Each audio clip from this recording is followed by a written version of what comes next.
Let's get peppy. Welcome to the extra for PEP215. This is PEP215 Extra, or PEP215 if you will. Let's just call it PEP215 Extra, less confusing. We are joined by a very special guest here. I'm not going to do the blurb at the top because it's just an extra. And we've only got an hour 44 on the clock before our guest turns into a pumpkin. My guest is Richard Cooke. Hello, Richie. Hello, Chaz. Hello, Peppers. We're going to make this hour and 44 count, mate, because the reason we're here is because shit has gone down. We've got a lot to talk about. So, first of all, do you have anything you're grateful for, Rich? I am grateful for the rule of law. We'll get to that. But I also noticed there was a discussion about what to call the audience of or a group of peppers. Yes. And I'd like to nominate a pickle of peppers as the collective noun. Let's turn ourselves into a tongue twister. What a great idea. We need a Peter as a pepper. As a pepper guest? As guest pepper. Yeah. As a PEPcaster. Peter Fitzsimons? No, let's not get him. Why am I saying this on air? I can wear. I was about to say that I can wear a bandana if you want me to, but I'm not going to do that either. It's just because he's too high rent for this podcast. Okay, we're in the gutter. He's up in the stratosphere. Exactly. That's what it is. Richie, I tell you what I'm grateful for. I am grateful for one of my bugbears over the last 5 years or so. Those who have been following Plain American Pep the whole way will know I am no fan of the Quiet Skies program at all. I've never liked the Quiet Skies program. That was the program where it was a TSA program, an air security post 9/11 type program in America, where it's not that you were on the terrorism watch list or they had a reason to put you on any watch list, really. It's just they weren't 100% about you, and so they would just follow you when you were near the airport. Mm-hmm. They'd have some kind of agent sitting near you on the plane, just watching you and taking notes on you, and they'd follow you out of the airport. Sometimes they'd follow you home, and to me, that always seemed to be quite excessive, not to mention a huge waste of resources. Like that person could be used for something that actually provides security. I'm not aware of Quiet Skies ever leading to any actual security benefits at all, as opposed to just random surveillance, like creepy surveillance. The reason, and the one I'm grateful for is they've gotten rid of it. Now, the reason they've gotten rid of it, everyone who's been following this saga will know the reason they got rid of it is because at one point in time, Quiet Skies foolishly, at least we believe, because they were always secret, the Quiet Skies list, but we believe they added Tulsi Gabbard to that list during the election campaign, and Tulsi Gabbard is now in charge of intelligence. So that's it's not hard to work out why they got rid of it. But even if it's just because Tulsi Gabbard's pissed off, I never liked that program, and I'm grateful to see the end of it because it was incredibly creepy. It was, in fact, a social credit system, effectively, where just being under suspicion was enough to, in some cases, not through Quiet Skies, but through TSA, keep you off planes, but otherwise to be followed when you were on planes or near airports. Yeah, no, I mean, look, maybe you just like the company, in which case that's then that's great, but I didn't. Not that I'm saying I was on the Quiet Skies program, but I probably was. You probably was. You probably were. Yeah, you just never know. Smell the Musk. Let's not mess around, Rich. Let's get straight into Musk versus Trump, because we spent about probably 15 minutes, 20 minutes maybe talking about it the other day, and it requires so much more. I have to say, I listened to the last PEP. And it was a very funny listen because I knew what had happened. Yes. And it was effectively a live commentary on a frog riding on a scorpion's back saying, this scorpion seems to be getting the little guy all the way to the other side of the river. Look at that. It's smooth sailing the whole way. Not a peep out of the scorpion, not emotion. And sure enough, what did you call it? Donald Trump's uncharacteristic silence. Yeah. I think I used the word ominous to describe ominous. it. It was ominous. It was ominous. I'm feeling vindicated by what I was saying there. But well done, Nostradamus. But having said that, we'll talk about this. I think even to the end, he was uncharacteristically quiet. Even when he was popping off, he was still uncharacteristically quiet. There are probably 5 tweets that Trump emitted during that entire 3-day period about Elon Musk. And normally when he's on the run with someone, there's a lot more than 5 tweets. So, I mean, look, he made those 5 tweets count. But we'll go through them. We'll go through everything, right? I do think that it is actually noteworthy that even when he decided, okay, I'm going this guy, he was still, for Trump, quite restrained. Not for anyone else on earth, apart from Elon Musk, he was over the top. But for Trump, I think he actually was restrained the whole time. Oh, absolutely. I really agree. It's one of the few times we've seen the emperor in the Colosseum really give the thumbs up when the guy's on the ground. Compared to the level of insult that Musk subjected him to, which he's now tried to climb down from a little bit as well, it was very, very restrained. But that pregnant silence was always going to be breached. It was. Because Musk just pushed it way too far, even for him. Oh, yeah. As you said, he went after Trump's authority in a way that you had never seen before, and it was inevitable that Trump would retaliate. Let's go through. For those, I mean, everyone knows the highlights, but I'm going to go through the lot. And so that way we know what we're talking about here. Because you can go through it quite quick because they're only tweets. Yep. Okay, but let's get into it. I say this to this camera here because I'm just creating a cutting point so that Lockie can put some books underneath Richie's mic. Now we're back on the main camera. Oh, look, magic! There's books under your mic there, Richie.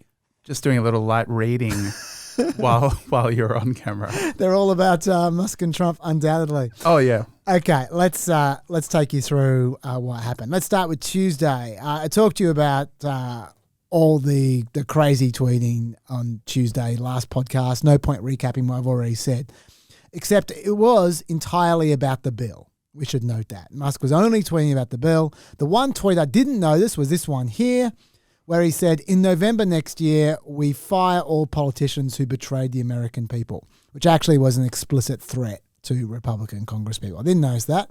I didn't notice, but I'm just noticing that now. That was a threat. The only person who attacked Musk that day at all is the guy who's been dying to be unleashed on Musk for 6 months. Do you know who? No, I don't. Steve Bannon. Yeah, Bannon has been already attacking him consistently, pretty much throughout the Doge era. Oh yeah, no, Bannon's been taking many pieces out of Musk, and this was just the latest. There are no Doge cuts. Let me repeat this. And this is not USAID. Those were programmatic things. I'm talking about waste fraud. Where's the fraud in Medicaid? Where is it? They haven't showed up with any. Has anybody been turned over to DOJ for fraud? The problem with Musk, and I said this from the beginning, he gave false hope to this political class who doesn't want to cut anything. The reason, if the big, beautiful bill's got all these problems, and it has some issues, he drove it because he promised $1 trillion, ladies and gentlemen, $1 trillion that got him off the hook. It's time for everybody to grow up. Cue that clickhole headline. I was going to say the worst person you know made a great point. That's the one. Bannon was 100% right. Anyway, that was the only pushback against Musk on Tuesday. Go to Wednesday. Musk did the same thing as he did on Tuesday, but just a little bit more. So now we're seeing the new tweets. This immense level of overspending will drive America into debt slavery. The bill more than defeats all the cost savings achieved by the Doge team at great personal cost and risk. And this one here, interest payments already consume 25% of all government revenue. If the massive deficit spending continues, there will only be money for interest payments and nothing else. No social security, no medical, no defense, nothing. The next one, America is in the fast lane to debt slavery. Next one, a new spending bill should be drafted that doesn't massively grow the deficit and increase the debt ceiling by $5 trillion. Next one. Call your senator, call your congressman. Bankrupting America is not okay. Kill the bill. He quoted the CBO. He pasted graphs, memes, clips. He tweeted 25 times about the bill, all in one session, one after another after another. In terms of pushback, Michael Johnson said this in the morning. I talk to President Trump, all the time, multiple times a day. Obviously, we've talked about this. As you know, he's not delighted that Elon did a 180 on that. That was it. Pretty mild warning. Not from Trump directly. He sends busboy out to deliver it. Just, I'm watching. That was it, except for Trump did enigmatically retweet Elon's farewell tweet from when in government, the one that said, as my scheduled time as a special government employee comes to an end, I would like to thank President Trump for the opportunity to reduce wasteful spending. The Doge mission will only strengthen over time as it becomes a way of life throughout the government. Trump just retweeted that. No comment, no emojis, nothing. Just retweeted it. Ominous. Scorpion-like. So that is pretty restrained. By Trump standards, that's comatose, actually. Any thoughts so far before we go on to Thursday? No, we'll get there. We'll get there. All right. So we cut to Thursday. Now, even on Thursday morning, the White House was still trying to play nice with Elon. There was a quote I saw in NBC News where the administration said, a source from the administration said, they know Musk's criticism comes from a place of business and is not personal. Everyone here in a senior role understands who Elon Musk is, understands how he acts, understands how he plays. There's been no surprise when it comes to Elon Musk because he's been such a friend to the administration. That was Thursday morning. Sometimes friends have to give you real talk. They do. Sometimes they do, and it was coming within hours. Then the late morning, Trump released the hounds when he was asked about Elon's comments during when he in a Oval Office meeting with the German Chancellor, and he said this. But I'm very disappointed because Elon knew the inner workings of this bill better than almost anybody sitting here, better than you people. He knew everything about it. He had no problem with it. All of a sudden he had a problem. And he only developed the problem when he found out that we're going to have to cut the EV mandate because that's billions and billions of dollars. And it really is unfair. We want to have cars of all types. Electric, we want to have electric, but we want to have a gasoline, combustion. We want to have different. We want to have hybrids. We want to have we want to be able to sell everything. And when that was cut, and Congress wanted to cut it, he became a little bit different. And I can understand that. But he knew every aspect of this bill. He knew it better than almost anybody. And he never had a problem until right after he left. And if you saw the statements he made about me, which I'm sure you can get very easily, it's very fresh on tape, he said the most beautiful things about me. And he hasn't said bad about me personally, but I'm sure that'll be next. But I'm very disappointed in Elon. I've helped Elon a lot.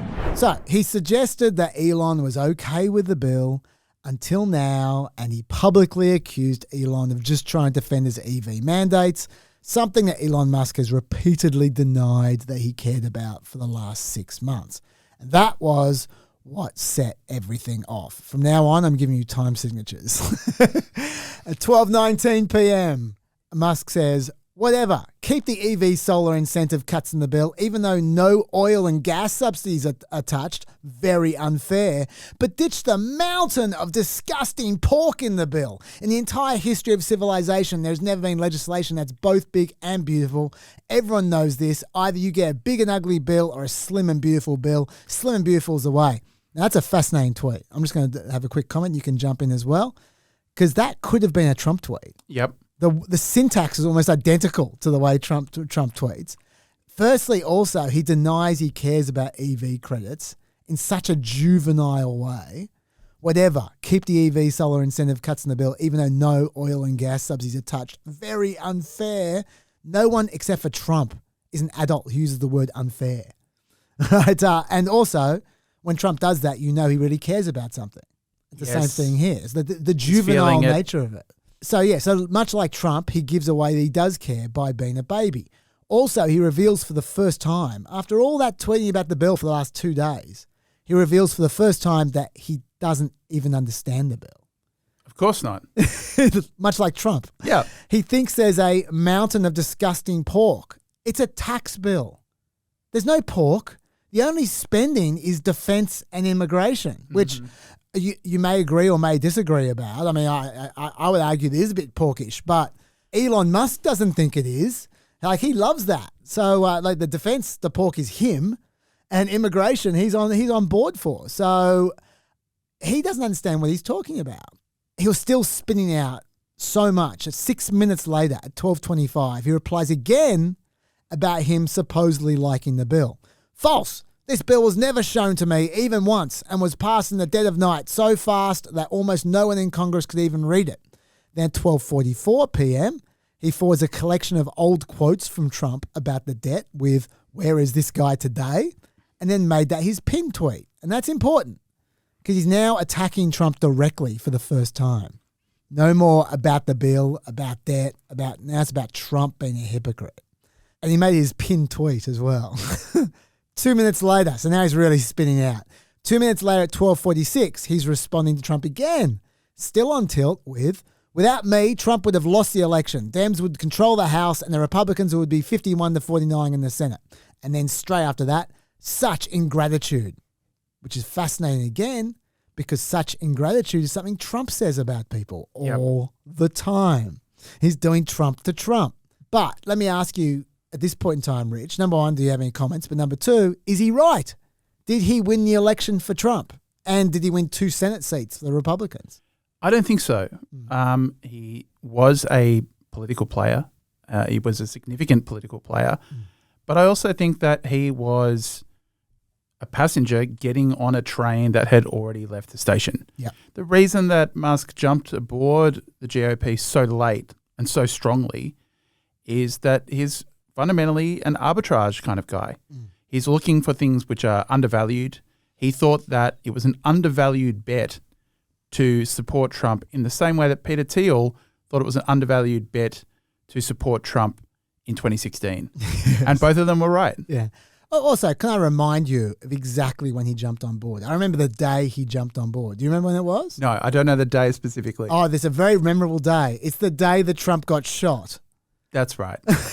Of course. A day when Trump was riding so high that within a week, Joe Biden said, "You know what? My ego's too big. I'm going to step down." That's how high Trump was riding at that point in time. Like, it just looked hopeless for the Democrats. Yep. It looked like the question was, are the Democrats going to lose by 20 or 30? And that is the moment when Elon Musk thought, arbitrage opportunity.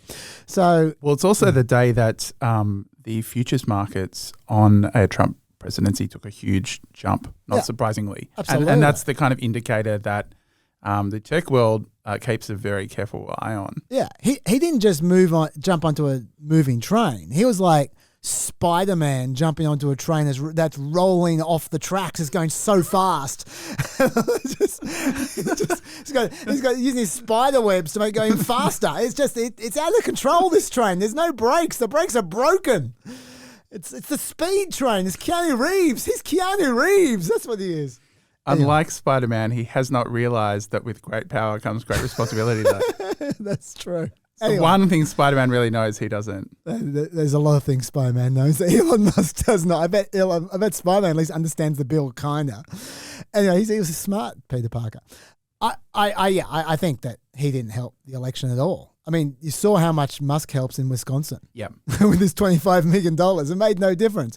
$250 million sounds like a lot of money when you throw it around. But in an election with $4 trillion being spent, maybe it's not so much, especially when Trump has demonstrated over and over again he doesn't win because of money. Yep. I mean, he had money in 2024, but he didn't have money in 2016, and he still won. Like, he wins because he generates huge value of free publicity. And and he's also a master at controlling that publicity. The McDonald's stuff, like that's free. Yep. Like it's driving a garbage truck. You don't need millions to do that. No, you don't. Like, so I don't think the $250 million makes it. And remember where Elon Musk spent that money on gimmicks, like his stupid petition. Yes. He spent it in Pennsylvania. He spent the last month in Pennsylvania. Did Trump do better in Pennsylvania? No. He did exactly the same as he did in every other swing state. And in fact, Trump generally did worse in the swing states than he did in the non-swing states. The reason he won that election was because right across America, he did better everywhere. Yeah, there's no discernible. You can't. I mean, look, it's difficult to do this anyway. But if you look at somewhere like Pennsylvania, that's where Scotty the persistence had been at work for a number of years. Absolutely. It's very difficult to pass that from Musk's effort. It may have made a difference, but if it did, it was small and probably undetectable. It made a cultural difference that it gave him this kind of cachet and literal buy-in to become the president's first buddy. But as we've seen, when friends do real talk, sometimes the first buddy position can become vacant very quickly. That's true. I tell you the difference he made. He probably helped bring over more tech people. Yes, definitely. And what that did was not win Trump the election. It won Trump millions of ill-begotten gains in the year to come. Like Musk joining Trump made Trump richer. Definitely. Yeah. And look, even though Musk is the very conspicuous person there, Mark Andreessen is actually much more important for the tech people jumping ship. And that's predominantly about stuff like AI regulation. Yep. That's why if you look at the big, beautiful bill, there's some wacky stuff in there about AI not being allowed to be regulated for the next decade. That is something that Elon Musk doesn't like. And that is a bit of a sop to the rest of the AI crowd, and Andreessen in particular, that are probably more consequential in Silicon Valley for the tech right. That's a great pickup, Rich. Well done. Okay, let's move on. Then at 1:38 p.m., Musk retweets the clip from when Trump was selling Musk's Teslas, and he said that Musk wasn't interested in the EV credits at all. And Musk asked, "Remember this?" Then because of course he's not sore on the EV credits issue. Then 4 minutes later, at 1:42 p.m., he's tweeting about EV credits again. Keep the EV/solar incentive cuts in the bill. Also, cut all the crazy spending increases in the big ugly bill, and so that Americans go bankrupt. Once again, the only spending increases were amongst defense, which is to Elon Musk, and immigration, which Elon Musk would have more of if he could. Then at 1:49, he tweets for a second time 3 of Trump's old quotes back at him about debt ceilings and debt, with the caption, "Where is the man who wrote these words? Was he replaced by a body double?" Then at 1:57, he's tweeting out a poll. Is it time to create a new political party in America that actually represents the 80% in the middle? The poll ends up getting about 80% saying yes, which Musk tweets about quite a lot over the next few days. Then at 2:16 p.m., he threatens Republican politicians again with, and some food for thought as they ponder this question. Trump has 3.5 years left as president, but I'll be around for 40 plus years. Now, to be clear, I'm missing a lot of tweets. I'm just taking the highlights here. Musk was tweeting a huge amount. He also attacked Mike Johnson as well as others. So he had a fair run. It's only 2 hours and 18 minutes after that tweet storm started at 2:37 p.m. that Trump finally tweeted for the first time. Everything I've just read, Trump was quiet during. And then he tweeted out, "Elon was wearing thin. I asked him to leave. I took away his EV mandate that forced everyone to buy electric cars that nobody else wanted, that he knew for months I was going to do, and he just went crazy." And then straight away, second tweet. "The easiest way to save money in our budget, billions and billions of dollars, is to terminate Elon's government subsidies and contracts. I was always surprised that Biden didn't do it." Elon immediately replied at 2:48 p.m. to the accusation of him caring about the EV credits with, "Such an obvious lie. So sad." And then he responded immediately to the idea of Trump ending his government contracts at 2:49 p.m. with, "This just gets better and better. Go ahead, make my day." Once again, acting juvenile, showing that he does care and that Trump hit the mark. And he may have put some laughing emojis after that, but once again, it does show he cares by acting like a complete baby in his next tweet at 3:10 p.m., which was the Epstein tweet. That's when he writes directly after the contracts one.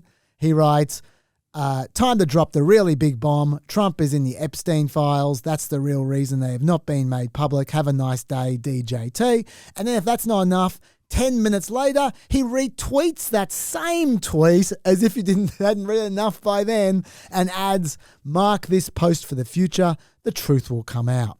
Now, just to be clear, because I think it's important to be clear, not just from a legal point of view, but from a moral point of view. There is no way that Musk has seen the Epstein files. No. Who would show Elon Musk, of all people, the Epstein files? Certainly Kash Patel said that he has no idea how Musk could possibly have seen the Epstein files. Look, I mean, Doge did get some pretty big yields of data for that they shouldn't have had. So it is possible that they scraped the Epstein files while they were doing that kind of stuff. But surely he would have posted a screen cap if that was the case. I thought so. Yep. Also, Trump's relationship with Epstein was public a long time ago. There's no secret. And thirdly, once again, it's so obviously Musk lashing out like a baby with defamatory bullshit, much like Trump does. And it prompted Kanye to tweet out, quite amusingly, "Bros, please no, we love you both so much." Devastating. When you made Kanye into the voice of reason, things have gone truly wild. Look, there are two major factions in the contemporary Republican Party, right? Yep. One is people who wanted to cut government spending. That's now kind of much smaller group of people. Yes. And the other is a group of people who basically accuse others of being pedophiles. And I think Musk made a mistake in kind of crossing those streams and directing that back at the federal government when it's controlled by Trump. That's a good call. That's a good call. Then at 4:06 p.m., Trump tweets out, this is his third tweet, "I don't mind Elon turning against me, but he should have done so months ago. This is one of the greatest bills ever presented to Congress. It's a record cut in expenses, $1.6 trillion, and the biggest tax cut ever given. If this bill doesn't pass, there'll be a 68% tax increase and things far worse than that. I didn't create this mess. I'm just here to fix it. This puts our country on the path of greatness. Make America great again." Now that is really interesting. Trump's direct response to the Epstein tweet was to try to drag the conversation back to his bill. Yeah. On policy grounds. I was going to say, it's just so rare to see Trump want to talk about policy. All you have to do is accuse him of being a pedophile and he's willing to talk policy. Yeah. Yeah. Now, I'm certain that is the result of the advice of his staff. I'm certain that because I have read that his staff were all over him that day. Go and talk about the bill. Forget Elon Musk. Sure. But that's the most disciplined Trump has ever been. Like, he doesn't always listen to his staff. He usually doesn't listen to his staff. They can say what they like. He does what he wants to do. It's interesting to me that when he was confronted by Musk being a sloppy mess, much like he often is, his instinct was to tighten up, which suggests that he's more in control at times than we think he is. Well, he's certainly taking a lot less ketamine than Elon Musk is. Yes. So that could be a factor.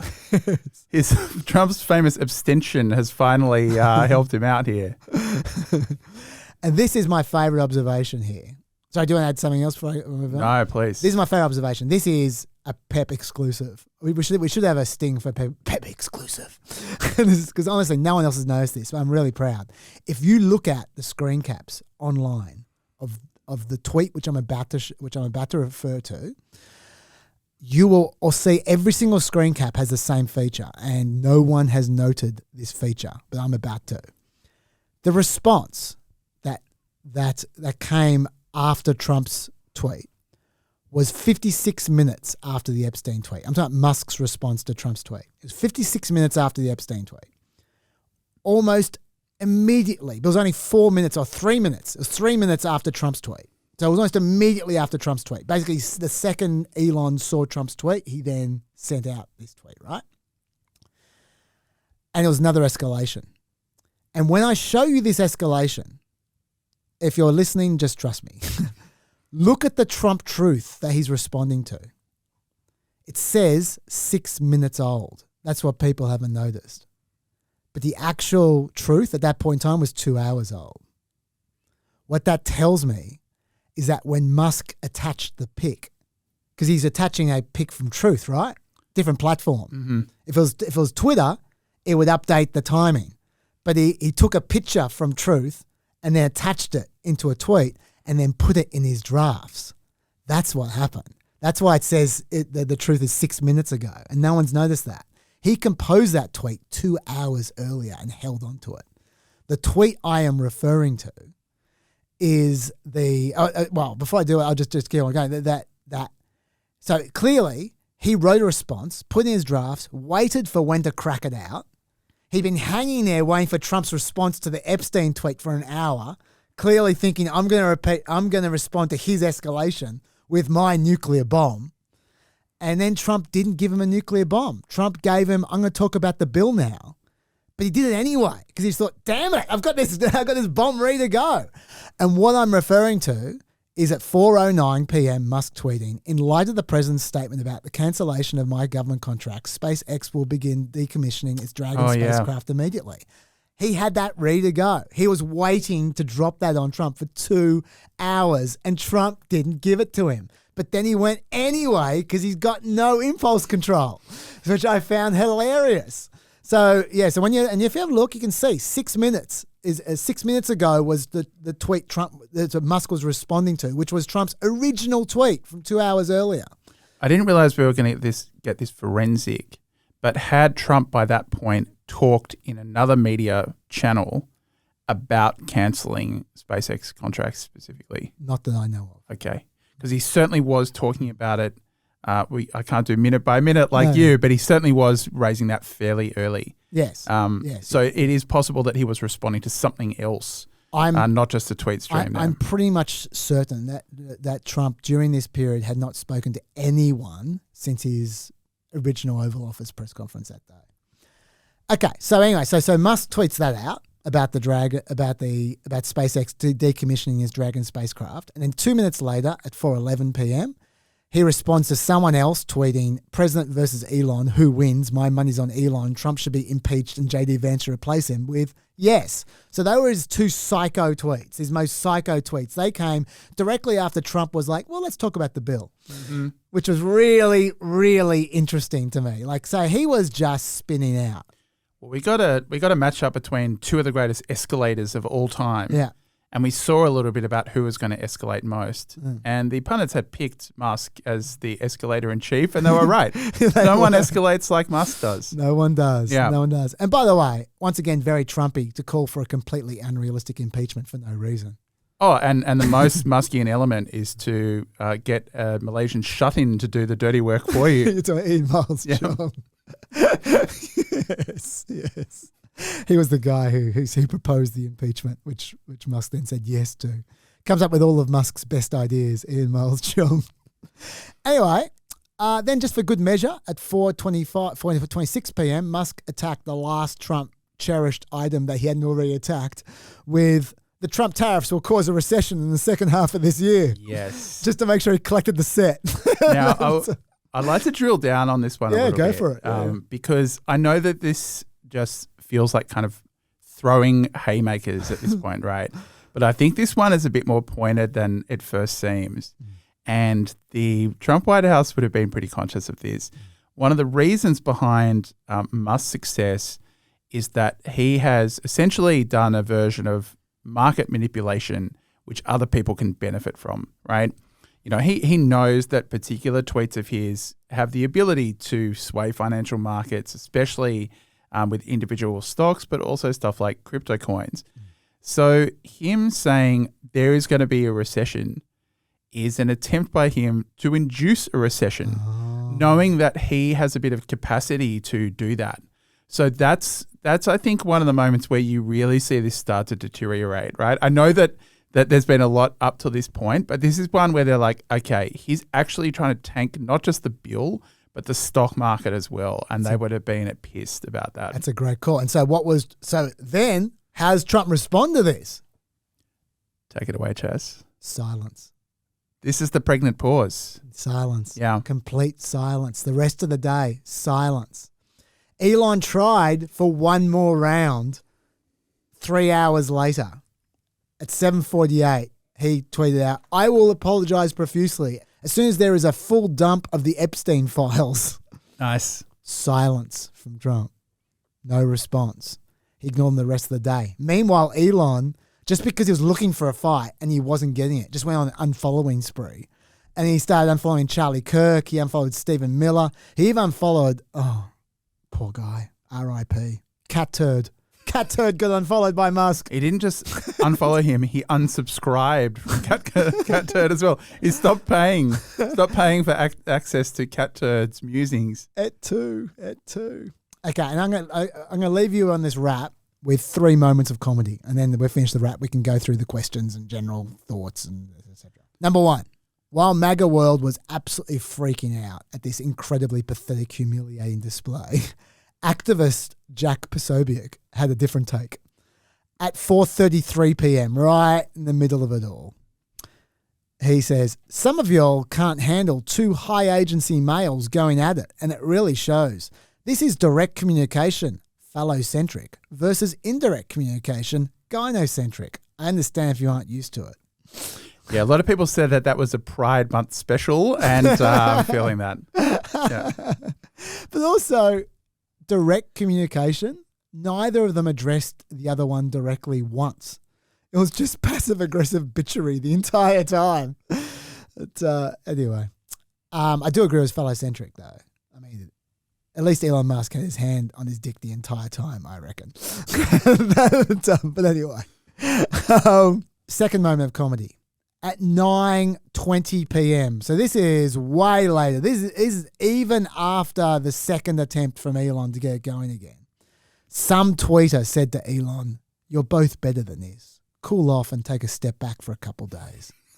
This is funny. And Elon replied, "Good advice. Yeah. Okay, we won't decommission Dragon." This guy with 17 followers is setting U.S. aerospace policy. Yeah. That's how it works now. Mm-hmm. But then my absolute favorite. This is the gold medal winning one, and this is one where I don't think people realize the time. This is where the forensics help. 10:28 p.m. now. Okay, even it's peace now time. Elon has already recommissioned the Dragon. Right, it's all over. He's had his go. He's had a second go. It's all ended. The fighting was 8 hours ago at this point in time. Okay, 8 hours. The news has probably moved on at this point in time. That is when J.D. Vance gets on the blower with President Trump has done more than any person in my lifetime to earn the trust of the movement he leads. I'm proud to stand beside him. That seems incredibly lame, and it is. Yes, it is. But it's also very important because Vance is a product of the tech right. Yeah, I know. Right? He is he's their man in Washington. Yeah. So this is him pledging, if there was going to be a kind of tech right split behind Elon Musk away from Trumpism, this would be the start of it. And that's why people are I know it doesn't sound like this, but I promise you, so much of this stuff is done in group chats in Washington, and there will be people in those group chats looking to see what Vance is going to do in this situation as an indicator of how much power Musk has to sway the tech right away from Trump. I would say if he was that day deciding to drive the impeachment of Trump, I would expect more support from him than we heard there. That was the most piss-weak support. He didn't even say he's a good president. He just said his movement should trust him. That's what he said. Not even America should trust him. Not even I trust him. Just his movement. Republicans should trust him. Yeah, but that's a sign this is an intra-Republican stoush, right? Yeah. They don't care about they don't have to worry about wider Americans. This is about where power is in this very volatile situation in the Republican Party. Okay, look, we can agree, disagree. I like that you push back. I like that you make intelligent points like this. But I reckon it's one of the rare times I've heard you criticize your former flame, J.D. Vance. So maybe I should listen more carefully. You freak. Yeah, I reckon. Speaking of wonderful friends having a falling out, this is my version of Musk. I reckon that tweet from Vance's was a layup shot, and he turned up 6 hours late to the ball game. And he turned up with a spiked the basketball, and then drop kicked it into the bleachers. That's what I think he did. I think it's confusing because it's a rare time that a Trump official has used diplomatic language recently. Okay, yeah. All right, that could be confusing me. That's true. Okay, anyway, so that's my rap. It was a pretty lengthy rap, but yeah, we talked why we went, and it's important to know what happened, the blow by blow, in the order. Yeah. Okay, so Richie, talk to me about your main takeaways before I ask you specific questions. Okay, so we should start with generalities, right? Yeah.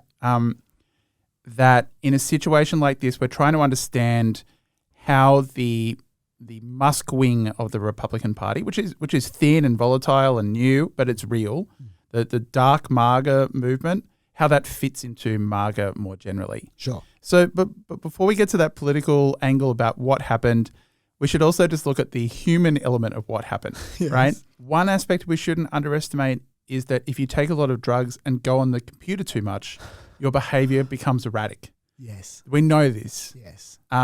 Elon Musk is pushing that kind of final frontier as hard as he's going into space and towards Mars.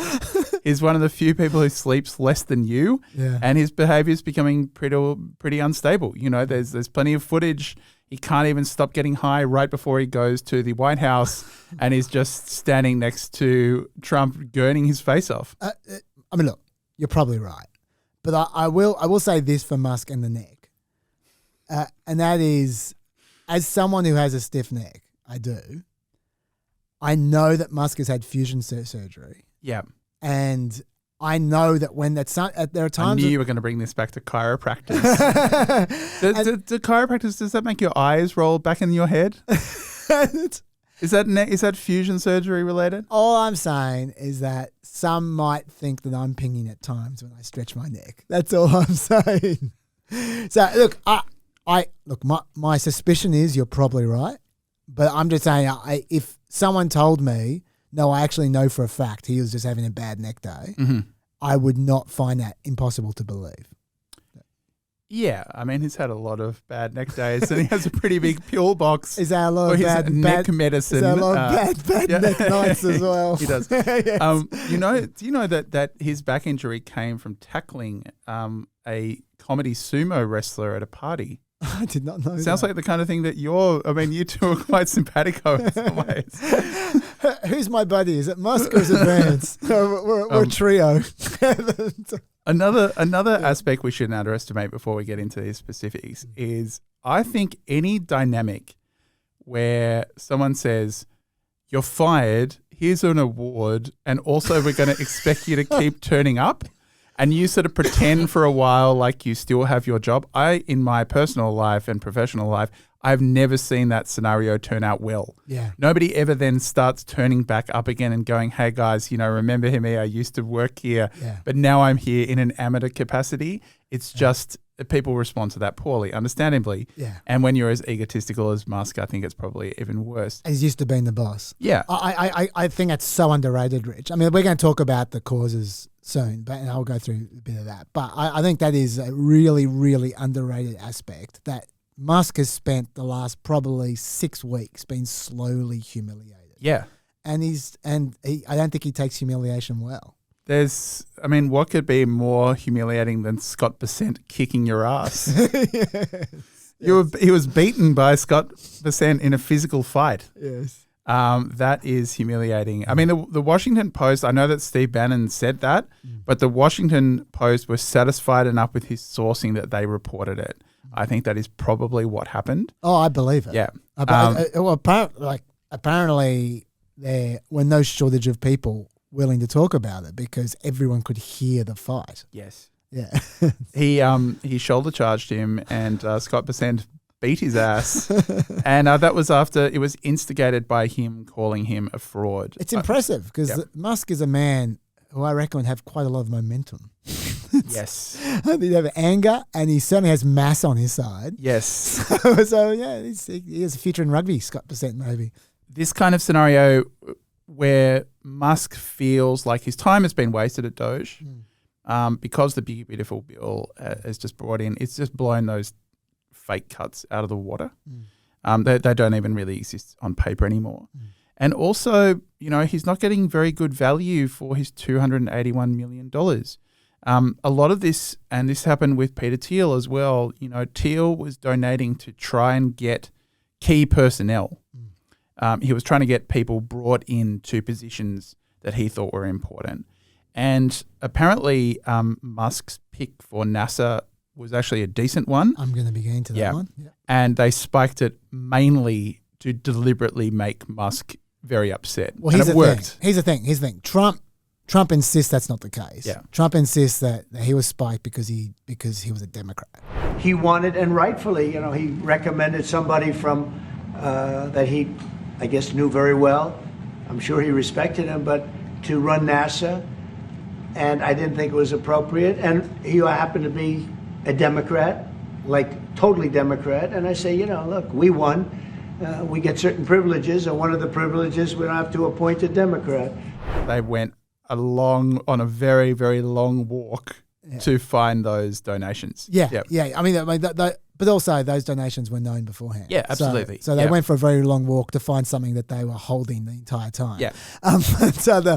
But it doesn't actually matter at the end of the day whether they were trying to insult Musk or not. He took it that way, clearly. Yeah, I mean, I think that especially when you consider the amount of money and the proximity, and I mean, for a while he was getting good value. What he was able to do at Doge was fire all the regulators who had investigations going into him. Yeah, absolutely. Every single one of them. Yeah, so that's probably, sort of paid for itself.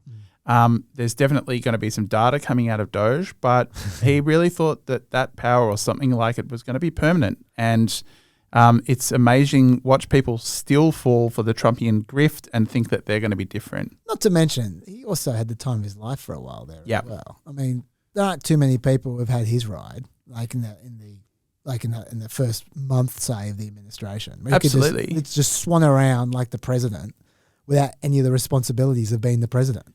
He is a very strong candidate to be the most powerful that a private citizen has ever been in the United States of America. Totally. I don't think there's even anyone else who's close. Before you talk more about why this happened, because that's my first major question, just in terms of other takeaways, I'll throw a few out as well. Just to pick up on the one you said about his how we saw his personality a bit there, I actually didn't realize he was. I mean, I always knew he was thin-skinned. That was obvious, but I didn't realize just how thin-skinned. Oh yeah, to the point that he was swinging wildly at Trump without responses for hours. Like just the fuel of his outrage. Oh, that's completely standard. It's that Muskian behavior of being up in the middle of the night, sending barrage after barrage. 25 is actually a fairly small number with for no him. response. Yeah, that's his. He's not sparring.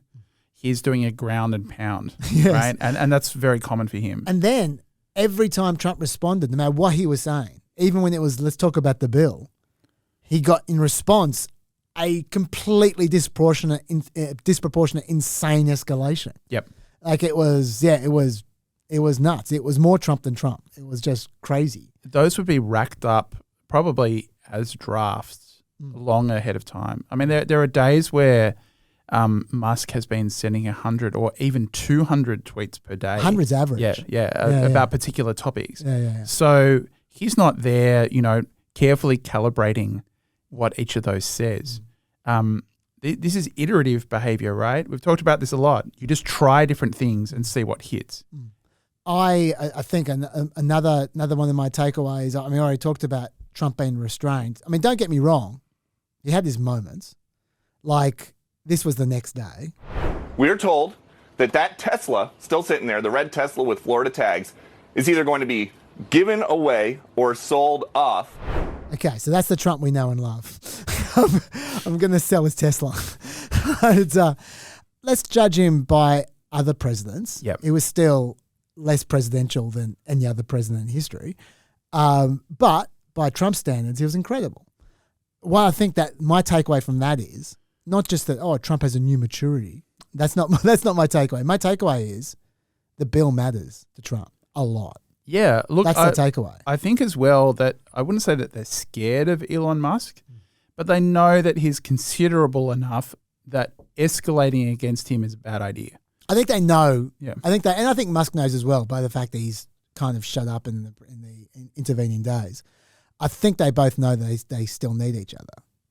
I'm not sure they do still need each other, but they can still hurt each other, which is something different. Yeah, that's probably fair. Probably fair. I did notice that Trump was very careful on Saturday in his press conference. And a good way to save money would be to cancel some of Musk's contracts. How seriously are you considering that? We'll take a look at everything. I'll look at everything. He's got a lot of money. He gets a lot of subsidy. So we'll take a look at that. Only if it's fair. Only if it's fair for him and for the country, I would certainly think about it, yeah, but it has to be fair. Mister, what's your view on Elon Musk as of today? I mean, have you heard from him at all? Is your Honestly, team? I've been so busy working on China, working on Russia, working on Iran, working on so many. I'm not thinking about Elon. I just wish him well. So that's pretty restrained. Yep. Very rare, magnanimous moment. Yeah. Should do you have other takeaways, or should we get more into why this happened? Yeah, I mean, look, there have already been people from the Trump administration ringing up Bezos' space company saying, "Can you take over these contracts?" Yeah. So although he's wishing him well, they're clearly exploring other options. But that was something which is kind of happening anyway, because they realize how much of a stranglehold Musk has on this stuff. Yeah. And they're super worried about it, I think with good reason. Biden was trying that as well. Yeah, absolutely. Okay, so a few thoughts about why it's happened, and let's keep on talking about that. It's obviously, Musk is obviously not reacting to the bill, even though he's saying he is. Mm-hmm. Number one, he doesn't even understand the bill. Yeah, and it's not really about the bill. The bill is a catalyst, but the alliance between the tech right and MAGA was so unstable that it was going to break down over something. Yeah. And government spending is one of, and by extension, immigration is a clear area where they're not really reconcilable. Yeah. Yeah. Yeah. And also, just look at the times when he escalated. He escalated whenever he personally was attacked. Yeah. And I mean, look, when he's talking the bill. If he's worried about the bill, that would not be his motivation. He's clearly personal, his motivations. And Musk and Trump have already worked together before, and they've already had a massive falling out before, where Musk was a special business advisor during the first Trump administration. That's right. And he thought he was going to be a kind of then couched as a liberal voice of reason, telling him to calm it down with the Muslim ban and similar things. And when Trump pulled the US out of the Paris Accords, Musk resigned in protest, and they were then had some, tweets at dawn kind of insults to each other. Yeah. So it's already happened once before. It hasn't happened with the extremity that it's happened this time. But is it surprising? No, not really. I've already mentioned the EV credits and how the way Musk was tweeting made it very obvious he does care about the EV credits, even though he's been saying for the last 6 months that he doesn't care about the EV credits. Long before this, Trump actually said publicly he was surprised that Musk seemed to not care about the EV credits. But my impression is that Musk just thought that if he sucked up enough, if he was close enough, they were going to swing around on it. He really thought that eventually it was only when it was in paper on a bill being passed through Congress where he's like, okay, now it's really not going to happen. Yeah. Yeah. And the fact is Tesla has been lobbying to retain the credits. Yeah, of course. That's just a fact. Yep. And Tesla's made about 1/3 of its profits over the past decade from selling compliance credits to other car makers. Well, most importantly, in Tesla's last financial year, if it hadn't had those credits, it would not have been a profitable company. There you go. Okay, so this is the bit which I was talking to you about before. I was saying, I think we need to look at the context a little bit as well, which is back in March, Trump reined Musk in after his cabinet secretaries got pissed off. Yeah. Remember he had a fight with Marco Rubio in the meeting? And Screaming fight, another one. Yeah. Another one, yeah. And Trump told him he had to use a scalpel from now on, not a hatchet. Since then, I think Musk has gradually been shrinking away in government. I think that was a turning point. And it didn't immediately happen, but just slowly started to lose his power base, just bit by bit, right? And which probably I imagine would have annoyed him. Then he essentially got blamed for losing the Wisconsin judicial seat. Yep. Despite him trying his best and sinking $25 million in the race. And just being too weird. Yeah. Just being too weird about it. And they started to realize that he was an electoral liability. Yeah, he got the stink of a loser around Trump, which isn't a good stink to have. And he would have felt it was incredibly unfair because he would have been, I'm working my butt off for you and this is the thanks I get. He famously, as you say, got into a shouting match and shoulder charging incident with Scott Bessent. That's when Musk chose the acting IRS chief and Bessent won. Yep. Trump sacked Musk's choice immediately in a humiliating fashion. He lost all of these fights pretty much. Yeah. And Peter Thiel lost them before him. It's in some ways a very similar situation, but Musk took it much more personally. Yeah. Because he was much more invested as well. Yep. On the other hand, on the other side, Musk promised $100 million to Trump's political operation. They never delivered, which would have pissed off Trump as well. And so that'll be a grievance that Trump would be nursing. Trump probably saw that as being ungrateful because that's the way he tends to think.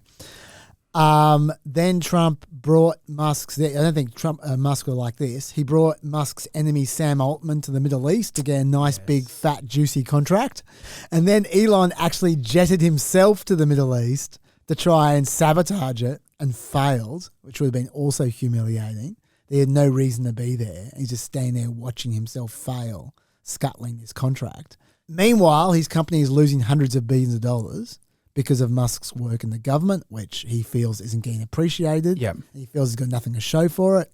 So all of that would have been adding to the resentment. And then you've got the EV credit thing. You've got the Jared Isaacman thing you mentioned, which is not just that he was apparently potentially quite a good NASA administrator, but also he was probably the person next most obsessed with Mars after That's right. after Elon Musk. Yeah, and that's why he's the pick. I mean, even Laura Loomer thought that his Democratic donation should not have been disqualifying, so that shows you something. Another area of tension, which hasn't really been talked about a lot, and it's not something that's gone into publicly very much, I think the sort of debt hawkish Republicans and small government Republicans have realized that not only has Doge not promised to do what it said it would, but it is also blown the only opportunity that they're going to have in the foreseeable future to shrink the size of government in the way that they intended to do. It's gone so badly and it's expended so much kind of political capital that it's hard to see them having another stab at it, in the next, probably in the duration of this administration. Like they'll say, the Doge mindset will continue. It's a lifestyle, not a whatever. It's finished. And it hasn't worked. And people are rightfully very angry about that. This is not something that you can do by getting 20-year-old programmers called big balls to go and control your way through budgets that they don't understand. And they sidelined all of the people at think tanks and elsewhere who spent a lot of time working out how to government efficiently. And, right now, Bill Gates is quietly going back to Marco Rubio saying maybe we should put stuff like PEPFAR back together before it kills too many people. Yeah. I should just read, before we move off this, I should read a correspondence we got from Harry about Isaacman. I agree it was Isaacman's nomination being pulled that really set Musk off, but I think it was less a contract issue. SpaceX's income is about to eclipse NASA's budget, and most of that's from Starlink, and more because it was a threat to Musk's existential goal of getting to Mars. He agrees to that. Isaacman was a major proponent of manned space flight and a Mars mission in spite of budget cuts. And while a MAGA hack might ostensibly focus even more on Mars, they're not going to be a true believer. It'll be Mars for MAGA's sake instead of MAGA for Mars's sake. They're also more likely to run into friction from Congress and might not care enough to stop themselves being pivoted back to the moon, which Isaacman would have resisted. My theory is that Mars is Elon Musk's third rail. Touch it and die. After he's gotten involved in politics, he's probably become incredibly paranoid that rivals in Trump's circle or the next Democrat Congress are going to go after a manned Mars program to get back at him, or in a nightmare scenario, even prohibit SpaceX from going to Mars alone through planetary protection rules or FAA red tape. When he saw Sergio Gore knife as Isaacman, he saw his worst fears coming true and lashed out with maximum firepower. I think it might have been the straw that broke the camel's back after Musk was already incredibly pissed off. That sounds like a very astute. I don't know what he's reading, almost as many blogs as you, but that sounds absolutely right to me. I know that it seems like Musk's obsession with Mars is a cover story. If it is, it's an extraordinarily deep one where he will do stuff like spend hours arguing with his now ex-wife that he should be allowed to die on Mars in private. I think it is genuine. And the idea that the thing which worries him most about the big bill is that it's going to expend the money that should be spent on Mars on other things is probably right. Yeah. All I'd say about with Trump's side, because we've just been talking about Musk's side the whole time, is that, number one, Trump has seen Musk kill a bill off before. Yep. Happened in December. Elon Musk single-handedly killed off a government funding bill with the same kind of manic tweeting. He completely lied about what the bill would do. and he warned that any Republican who voted for it would deserve to be ousted at the next election. He's doing exactly the same thing here, exactly the same thing, and it worked the first time. That bill, Trump could afford to lose because he wasn't even president at that point in time. This one, he can't afford to lose. So I'm not saying Trump responded perfectly, but he had to respond in some way. And so I think that's true. Also, let's face it, Musk pressed his red button, probably intentionally. Trump's greatest sore point is always that they didn't really win the election. Mm-hmm. And Musk went right after that, suggesting he's the one that won the 2024 election, not Trump. So that might have driven Trump a little bit harder. Other than that, I think that Trump's just doing what he's doing. I don't think there's anything else to note, really. Well, there's one aspect we could talk about briefly, which is we've talked about the political tension between Musk and Trump and their alliance and how unstable it is. We haven't really talked about the cultural aspect of that very much. And it's really striking when you think about it, how few very famous people in the US are true MAGA heads. Like if you look at the sort of the big MAGA celebrities, they tend to be, you know, the Dan Bonginos, like people who've got an online fan base. They come from conservative media. The moment that you go to say Hollywood, you know, who have you got? You've got like James Woods, Scott Baio, John Voight, Hulk Hogan, kind of Mel Gibson, but not really. So if you are, there's an arbitrage here, right? That if you are genuinely famous, it's true on Wall Street as well, right? You know, you hit My Pillow guy pretty quickly. So if you're more famous than Kid Rock, and you are genuinely wealthy, and you go full MAGA, you can activate this absolutely massive cultural power. As long as you think the cost is worth it. And Musk sort of made this bet about this cost benefit at a particular moment in time. And that's why he got so into the aesthetic as well, you know, wearing like his black MAGA cap and that kind of stuff. It was really tried to get buy-in. And I wanted to read something from Scott Greer, your friend, where he talks about this aspect. And he talks about Musk believing that he has this genuine kind of fan base within MAGA. You know, he's selling merch and this kind of stuff. Go for it. Okay. Musk does have a fan base online, but it doesn't translate into the real world. Many of his fans are overseas, particularly in India. They barely know English, so they find Elon's elementary humor funny. The rest are extremely disagreeable libertarians, crypto scammers, autistic tech guys, and bottom-of-the-barrel content farmers. He lost his hero status among liberals when he veered to the right. His support on the right is firmly tied to his backing of Trump. Without that, far fewer conservatives are willing to tolerate Elon. Right now, his only support for a third party is among foreigners who can't vote and nerds at the margins of American society. I think it's true. Yeah. And that is going to hurt. That is really going to sting. And it's going to sting Musk in a way which he finds personally devastating, which is being unpopular. I think I was gonna save this for later, but I'll use it right now because it's just so relevant. Have you seen the polling about this? Yeah, I have. It's devastating. Like, you keep up the polls for us. This is the YouGov. If you had to choose with whom would you side, overall is Trump 28% to Musk 8%, and the big neither is 52%. But look at the Republicans. Trump 71%, Musk 6%. Look, I gotta say, I was surprised by just how little support Musk had. Like, if you were asking me, I go, no, Trump's got the bigger half. But if you ask me about, you know, who owns the Republican Party, I would have gone, maybe Trump 50, Musk 20, 71-6. Something else which Musk would be acutely aware of is that before the second Trump administration, before he went dark MAGA, he was in polling one of the most popular political figures of any stripe in the United States. His personal approval rating as a kind of political actor, when he was like a sort of centrist guy, was sky high. So he has completely blown through that into negative territory with absolutely everybody. Well, he was Iron Man. Yep. He was literally Iron Yep. Man. And, I don't think if they were making a superhero franchise now, they'd be based on Elon Musk. Oh, he might be the bad guy. Well, he'd be sort of getting into Dr. Ox Yeah. type territory That's rather than right. Spider-Man. Yeah. Yeah. Well, Yeah. You'd need that many arms to tweet as frequently as he does. You need automatic. You need 8 automatic arms. Okay, so then who does this hurt? Is the next question.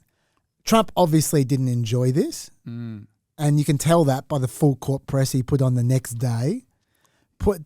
Personally talking to 4 different outlets in a row. It was quite funny. He was the first 2. Trump is not interested in talking to Elon. He said that he's, quote, well, here's exactly what he said, quote, I'm not even thinking about Elon. He's got a problem. The poor guy's got a problem. And then he told Jonathan Karl, Donald Trump told me Elon Musk is the man who has lost his mind. Trump did not, however, seem angry or even concerned about the feud, and he said he's not particularly interested in talking to Musk, although he says Musk wants to talk to him. And then he talked to Robert Costa. In a phone conversation, President Trump told me he is moving forward with his presidency today and totally focused on policy matters, not Musk. Yeah, he really doesn't care about Elon. He's not caring about Elon to everybody he can possibly talk to. And the whole, I don't want to talk to him, he wants to talk to me, obviously has shades of Trump pretends Xi Jinping wants to talk to him and call him. And yeah, anyway. So Trump clearly thought there was damage that needed to be controlled at the very least. I heard, I can't remember where I read this comment, so take it with a grain of salt, but one of the kind of Washington correspondents was saying that Musk intimated that he was genuinely hurt because he thought Elon was really his friend. That doesn't sound true. Yeah. It doesn't sound true in any way because it involves Trump having real human feelings. But even the fact that story would kind of be given a little bit of momentum is part of that, showing how little. Yeah, that's true. It's part of that. My question to you, though, about this, about who this hurts, is like we're obviously facing on Trump to begin with. Does the Epstein stuff hurt Trump with his crazy base? You talked about the 2 streams in the Republican Party. Yep. I mean, because like people are always touchy about Epstein rumors with Trump because obviously the week before the 2016 election, there was a woman who alleged that Trump raped her when she was 13. She was going to hold the presser. She then backed down after she received death threats. People remember that. Yep. They draw a connection, whether that's fair or unfair. Like as far as I'm concerned, it's all rumor. Whether you believe that or not, Elon's accusation just seems stupid to me. It just seems obviously stupid. It seems obviously lashing out based on no information. And as a few people point out, if Musk really thought Trump was a pedophile, why did he happily work so close with Trump until this week? Yeah, and let his son play with him as well. Totally, It is possible that Trump is in the Epstein files. That has been discussed previously. But just because someone's name appears in the files doesn't mean anything. Doesn't mean there's serious substantiated allegations that they went to the island, for example. We know that he was friends with Epstein for a long time, but a lot of people were. Yeah. But could it hurt his base? I think this is part of a more complicated issue to do with how difficult it is to be a conspiracy theorist once you're in office. It's not impossible, but I mean, when you have kind of the FBI in particular run by podcast bros who now have to come out bug-eyed and say there's no there. Yeah. This is part of a wider sense of dissatisfaction. I mean, it is odd that the Epstein files have not been released in their entirety. I don't completely buy the story that it's because of victims and protecting victims and those sorts of things. There's clearly a lot there that is very damaging. Is Musk's kind of tweeting about it particularly damaging? I don't think that that's going to sway people away from Trump. It's not substantiated enough, and it's not enough by itself. Right. They've already factored in him being a sex offender, and it has made no difference. So, let me tell you why I asked the question. Because my instinct was, this is garbage. I'm not going to waste 1 second on this. But I then saw something and thought, oh, maybe this will have an impact on his base. And what it was Sean Hannity desperately tying themselves in knots to excuse Trump. And I thought, yeah, like at the very least, after I watched it, I thought Sean Hannity thinks this is going to hurt Trump with his base because he's going to extreme lengths to try and come up with some kind of defense. Have a look at this. And on the Epstein issue, wasn't it Donald Trump? He booted Epstein out of Mar-a-Lago nearly 20 years ago because he was one of the first people to realize just how horrible Epstein really was. And by all accounts, he was kicked out because of his treatment of young women. Now, Democrats and the media, I'm just thinking out loud here. I'm just wondering, putting two and two together. I truly wonder if our old friend Bill Clinton, how you doing? Good to talk to you. We know he had a relationship with Epstein. That's been reported on. Is he in is Bill Clinton, is he in those files also? I can't say for sure. I haven't seen them. But if I was a betting man, I know where I'd put my money. Now, if by some, chance that Bill Clinton is in there, I wonder if he kicked Epstein out of his life as publicly as Donald Trump did. I guess if Donald Trump felt that Epstein had something on him, he probably wouldn't have kicked him out of his club. Inquiring minds, I think they'll want to know that. So, what the hell is he talking about? Where'd Bill Clinton come from? It's just... Sean Hannity is not having a good time in the Trump era. He's really not. He personally dislikes him, and you can tell. And I've never heard his voice go that high before. It's not a bad Bill Clinton impression, actually, I got to say.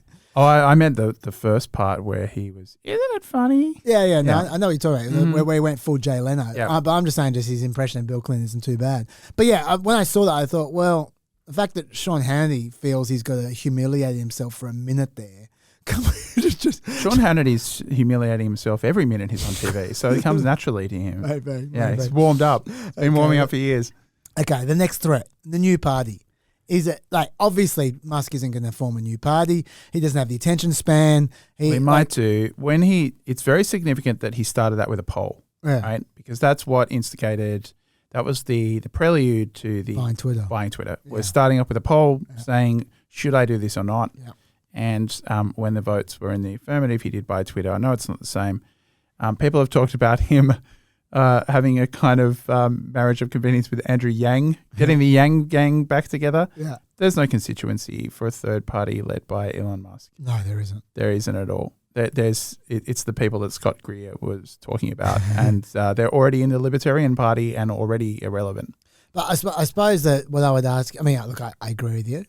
But the thing that just gives me a sly mad pause, where let me be very, very clear. I don't think he's going to form a third party, and I don't think they would go anywhere if it did. But it wouldn't take much to be a saboteur. It wouldn't take much at all. All you certainly don't need to win a seat. You don't need to win anything. You don't even get close to winning anything. All you need is to take 5% off Republicans in 10 House seats and two Senate seats. Take 5% off, and that turns a safe red seat into a Democrat seat. And so it really takes very, very, very little impact for someone who's prepared to throw hundreds of millions of dollars at just a very small, defined area. Well, this would be doing an RFK in reverse, right? RFK is getting enough Trump voters, enough people to be a nuisance. So he's given what's effectively an inducement to not do that. So this would be Musk feeling he hasn't had a sufficient enough inducement to stay within that coalition and trying to penalize Trump electorally.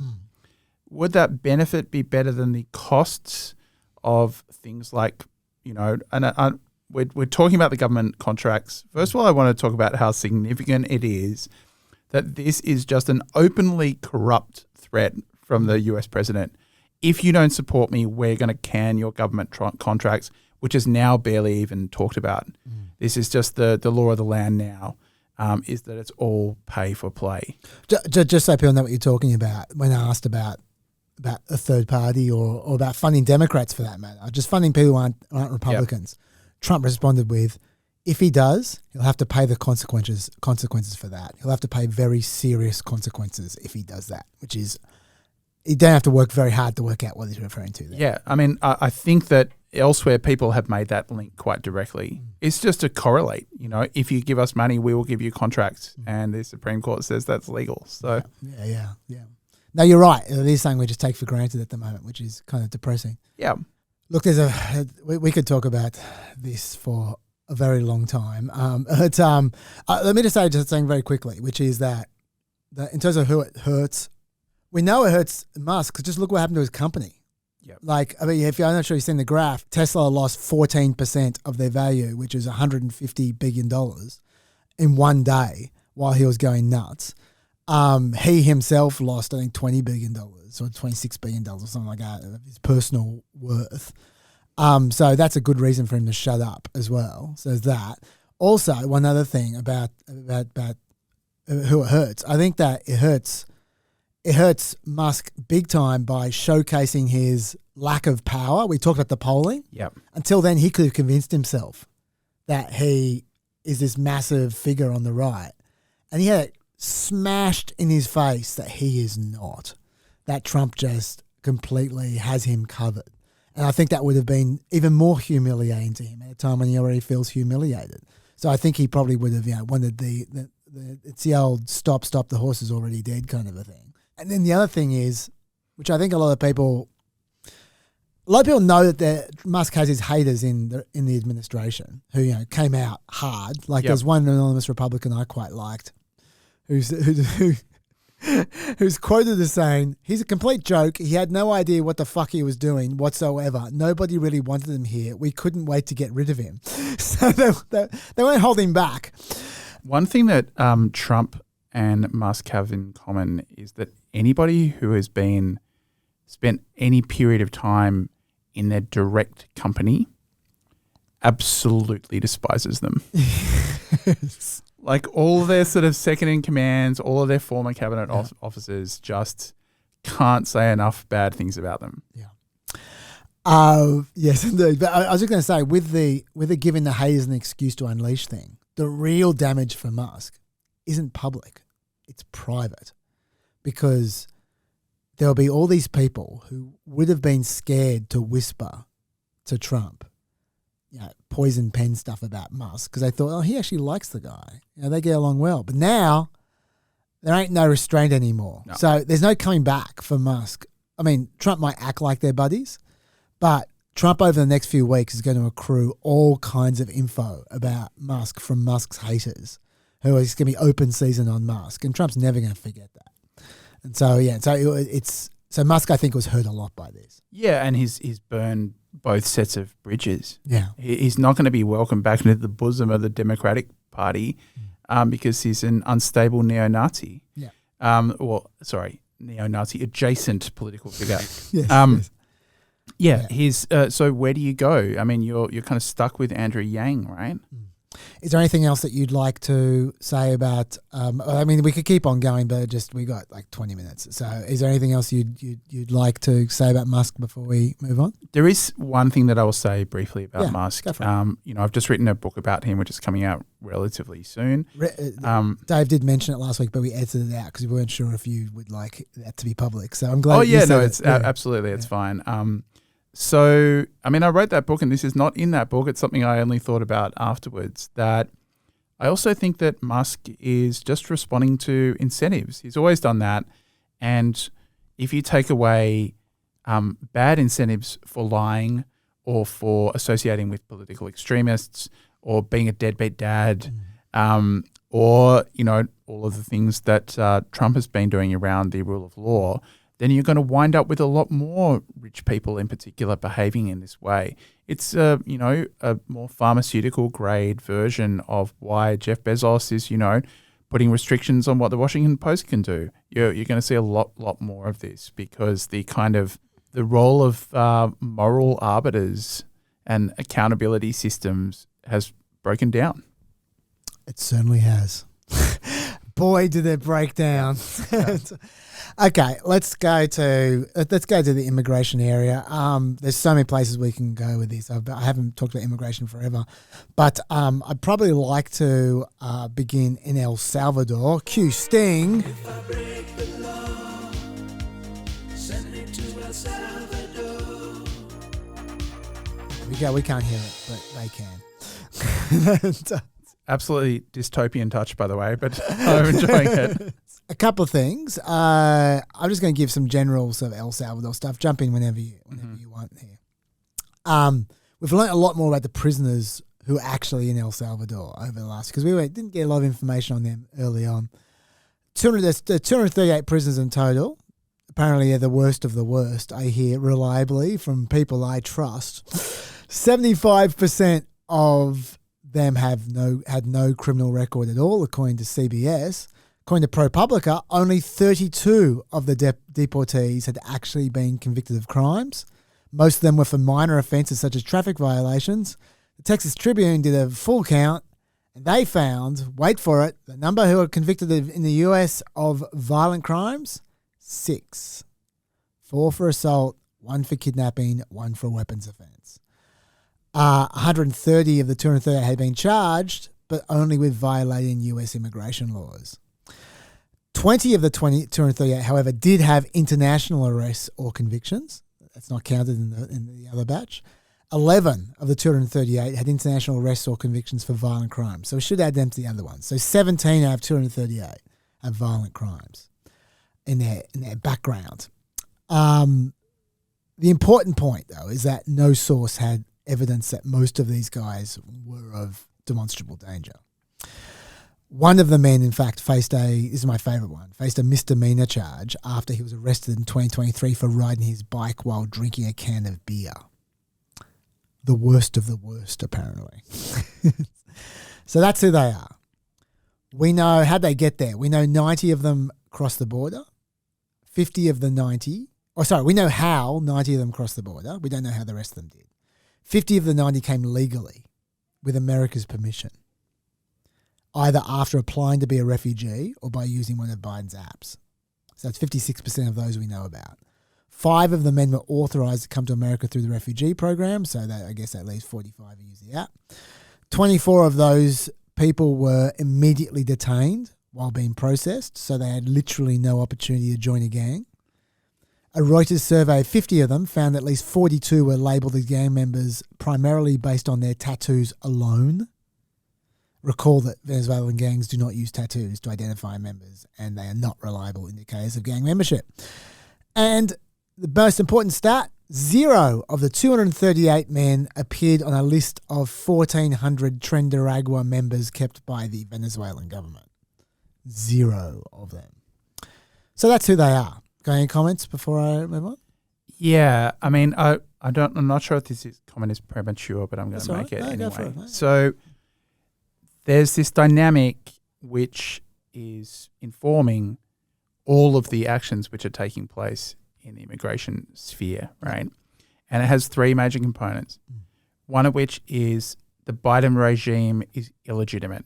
Yep. So it doesn't matter if you came in under a Biden, what you did was legal under the Biden administration.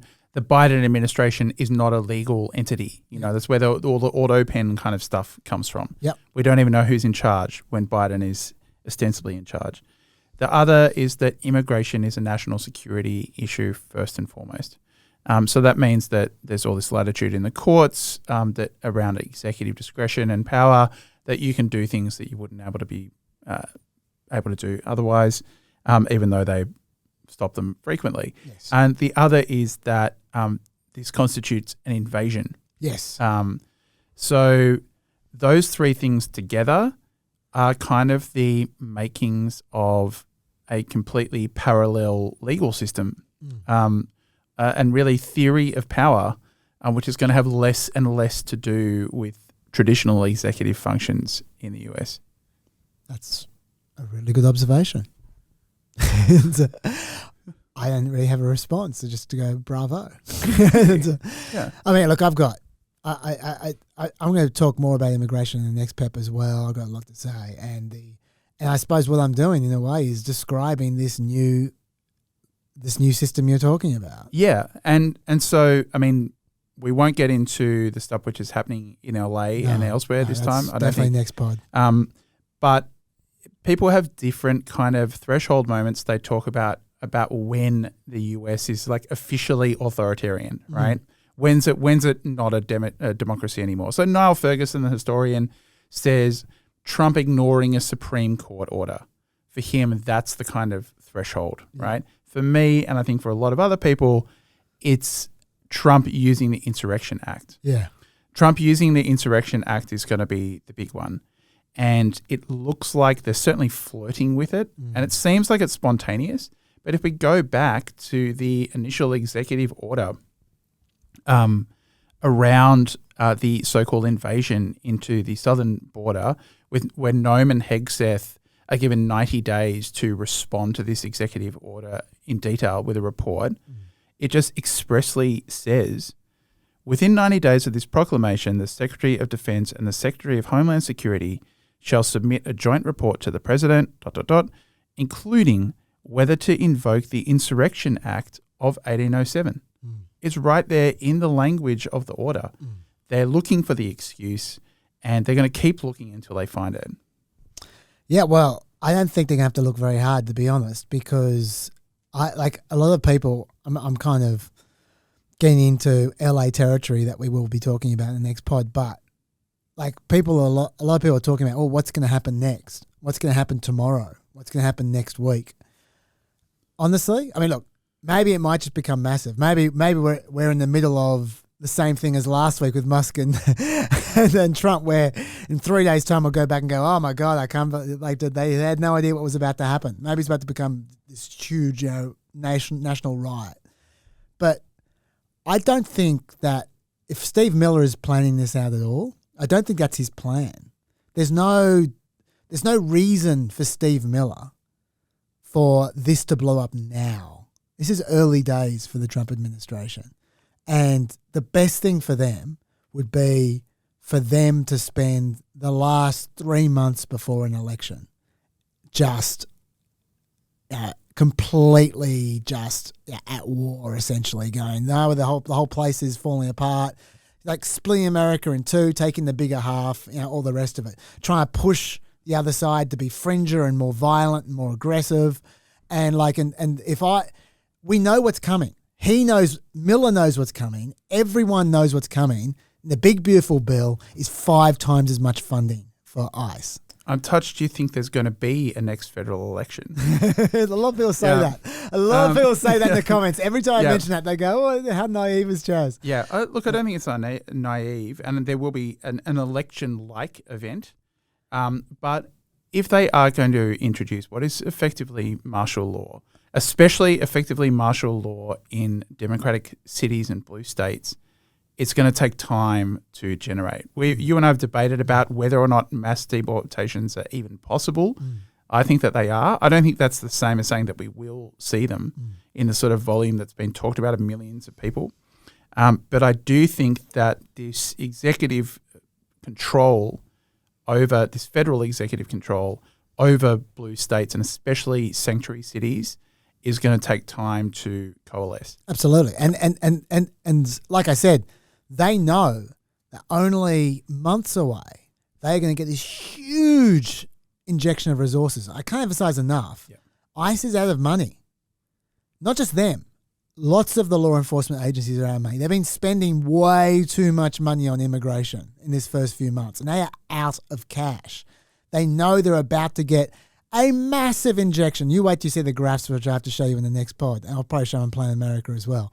They're about to get a massive, massive funds injection, which is supposed to be for 10 years. They're going to blow it all in 2. Yep. Right? Like it's just they're going to go as police state as they possibly can with this funding, right? And so when next time they come to LA or Chicago or New York, they're going to come ready. They're going to come with so many people, and and they know that. So why? So I don't think they're thinking about now. They're thinking about this as a dry run for the next one, think so. which I think is going to be so much bigger, and have all the resources in the world. You're already thinking in a way, in a framework where ICE is the predominant, is the flagship agency for immigration enforcement. I think, but under the Insurrection Act, that's going to be the military. Yeah. If the Insurrection Act is brought in, the primary kind of rubber meets the road moment is going to be saying that the military, active duty military can do immigration enforcement. They can arrest people, they can detain people, they can deport people. Richie. So you don't need ICE except as an adjunct agency. I take your point, Yeah. and that's a good point. ICE is about to have more money than the military. Yep. Like it is, yeah. they are about to have like $165 billion to throw around. Yep. The military does not have all their trillions of dollars is apportioned in shipbuilding. That's right. And this and that Yep. and that. Like ICE is just going to have a $150 billion slush fund to do whatever they like with. Like they are going to be a massive force in the next few years. Is that assuming that the bill passes? Yes, yeah. No, well, that's the thing. I actually think a lot of people aren't treating the bill very seriously. They're just going on tax cut, whatever. I think the ICE element of it, and the defense element for that matter, is actually the major element of it. I mean, the debt is obviously a problem, but I think over the next 3 or 4 years, if they pass that bill, America is a very different country. Oh, absolutely. And so, I think that that is actually the major factor when it comes to this bill, whether that ICE stuff gets passed. And also, Steve Miller knows that as well because he keeps on talking about it. If you've been watching, I'll show you some of the tweets next when I talk about this on Thursday for Friday. He keeps on mentioning during this LA stuff. He keeps on going, this is why we need to pass the bill. This is why we need to pass the bill. He's like he's not being very subtle about it. It's so anyway. So I do think that as horrible as it might seem at the moment, there is potential for it to get an awful lot worse once that bill passes. Oh, absolutely. I think this is clearly the preliminary stage of something which is going to be nationwide and define America and this administration for the foreseeable future. And I know I'm going to be talking about this later, but just for people who don't know what me and Richie are talking about with the mass deportation thing, like this thing which we've discussed before, we discussed it just before this podcast again, that Richie is like I was saying that I just can't see, no matter how much money ICE has, it's just too big an undertaking to be deporting more than, say, 1 million people a year. I think that's kind of what they're going to do, which is still way more than they have before. Yep. But I think that's their limit. I don't think Stephen Miller even wants to deport 4 or 5 million people in a year. I think that because it's too hard. I think what he wants and what they're trying to do is to deport 1 million a year and just squeeze the rest so hard they deport themselves. That's right. That's what I think. That's what I think they're going for. Yeah, it's going to be remigration. It's just going to be so uncomfortable to have all sorts of different. I mean, you're even going to see a huge number of tourists not turning up in the US for this reason. Yeah. They're going to try and get to net zero immigration or net zero emigration through these pressures on people which are indirect. Yeah. Other thing, we got like 5 minutes left. Any other thing on immigration and area you want to talk about? Because I'm going to be talking about this for probably an hour in the next podcast. So just very briefly, with one thing in mind, which is a kind of a bit of a signal of that. It may be a coincidence, but I don't think it is. So there's some reporting in the Wall Street Journal where they're talking about the kind of ICE raids or ICE actions which have sparked these massive counter-protests, right? Yeah. So the story says federal agents making warrantless arrests, masked agents taking people into custody without identifying themselves. Plainclothes agents in at least a dozen cities have arrested migrants who showed up to their court hearings. And across the US, people suspected of being in the country illegally are disappearing into the federal detention system without notice to families or lawyers, according to attorneys, witnesses, and officials. So they mentioned 2 places in particular where there's a really, conspicuous tactical presence, right? There's others, but these are the 2 mentioned in the next paragraphs of the article. One of them is Coral Springs, Florida, in Miami, and the other is Irvine, California. If you know these places, both of them are kind of borders within borders. So Coral Springs, Florida is a fairly heavy Colombian, a lot of Colombians live there. And Irvine, California has a lot of Chinese people living there. So these are kind of migrant suburbs to a degree, or migrant areas where they are making this very assertive presence to try, I think, this is one of the signs that they're trying to get people there to self-deport. The places that they are selecting. These are also sort of places within Margaland a little bit. That's what I mean by a border within a border. Yeah. It's interesting. I was going to say, by the way, when we're talking about martial law and stuff, like at some point in time, someone's going to ask me, so let me just make it very explicit right now. The president can't move the election because of martial law. Like, there's lots of people already coming up with fictional scenarios where Trump just halts an election because things are going crazy and everyone's at war with each other, civil wars and all this kind of stuff. Congress can move the election. Yep. With the filibuster. Like so Democrats, unless they get rid of the filibuster, Democrats need to be on board. Which we've talked about this. They might be about to get rid of the filibuster, and then that just changes the game immediately. But if they don't, it needs to be a bipartisan move. Trump himself can't unilaterally move the election because of martial law. So just be aware of that. But yes, I know I'm talking about filibusters, like that's an impediment. But yeah, I'm going to be really interested to see if they kill the filibuster during this big beautiful bill, because they might need to. We'll see. Do you think it's going to happen? I do. I actually think. Wow. I actually think Musk helped it. I think I wasn't sure. I thought it was 50-50 before the last few days. But I think now Musk has created a situation where any Republican who turns against the bill is on the side of people saying that Trump's part of the Epstein crowd. Like he's turned no votes into crazy votes, which it wasn't before. It used to be the responsible vote. Now it's crazy, suicidal, anti-Republican vote. And so I think for that reason, I think that it's going to get up. I mean, there'll be changes in the Senate, obviously, but I think it's going to happen. What do you think? I'm not sure. I mean, it depends how many votes Rand Paul can kind of swing behind him, which traditionally has not been very many. Yeah, I don't think Rand Paul's the threat. Yeah. I think the other two groups are the threats. I don't think the Rand Paul debt ceiling group's going to go anywhere. But I think that I just don't think others. I definitely think that the people who want less spending, they're not going to get there now. There's no way they're going to get there now after Musk's dive bombing, because they're going to be totally associated with Musk. Maybe the SOPs, the centrists, might be able to distance themselves from Musk while voting no, but I reckon he's ruined it. But we'll see. I did not expect you to say that you think this is going to be the end of the filibuster. That's a big deal. What I'm saying is they won't need to get rid of the filibuster. They're going to get there with they'll be fine, I think. But I do think yes, I do actually think there is a genuine chance they may anyway get rid of it. Not because of numbers, but because they just won't want to give up certain things that are in the House bill that they're going to be fond of, and they just go, you know what? Why do we need to compromise? It would also be opportune timing if, for example, you had midterm elections coming up, but you also wanted to institute martial law at the same time. Mm. Well, that's what I was saying before. I was saying my guess is that in Steve Miller's head, he's imagining that it's next summer that's going to be the big fun time for Steve Miller, not this summer. This summer's the warm up. Next summer, when ICE have all their helicopters and tanks and all the rest of it, that's when he starts having some fun. But we'll see. I don't know. Every summer is fun time for Steve Miller at the moment. Yes, it is.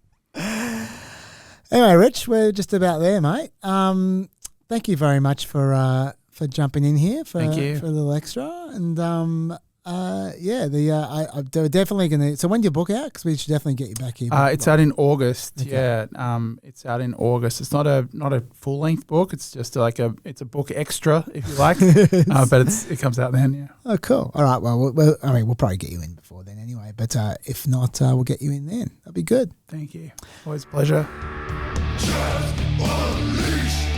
Welcome to the other side of the white flash. I have been reliably informed by the incredibly talented young Lachlan that we've got we end up crunching the podcast, so we're about 21 minutes short of 2 hours, and I reckon 2 hours is a nice round number. I don't have to be religious about that, but I'll give you about 20 more minutes of content. I've got so much immigration stuff here. We'll see how long this takes me, but I'd love to roll us right up to LA, so that way when I start with Dave and in the next pod we can just start with LA and go. But I might not get there. Let's see. Let's see how we go.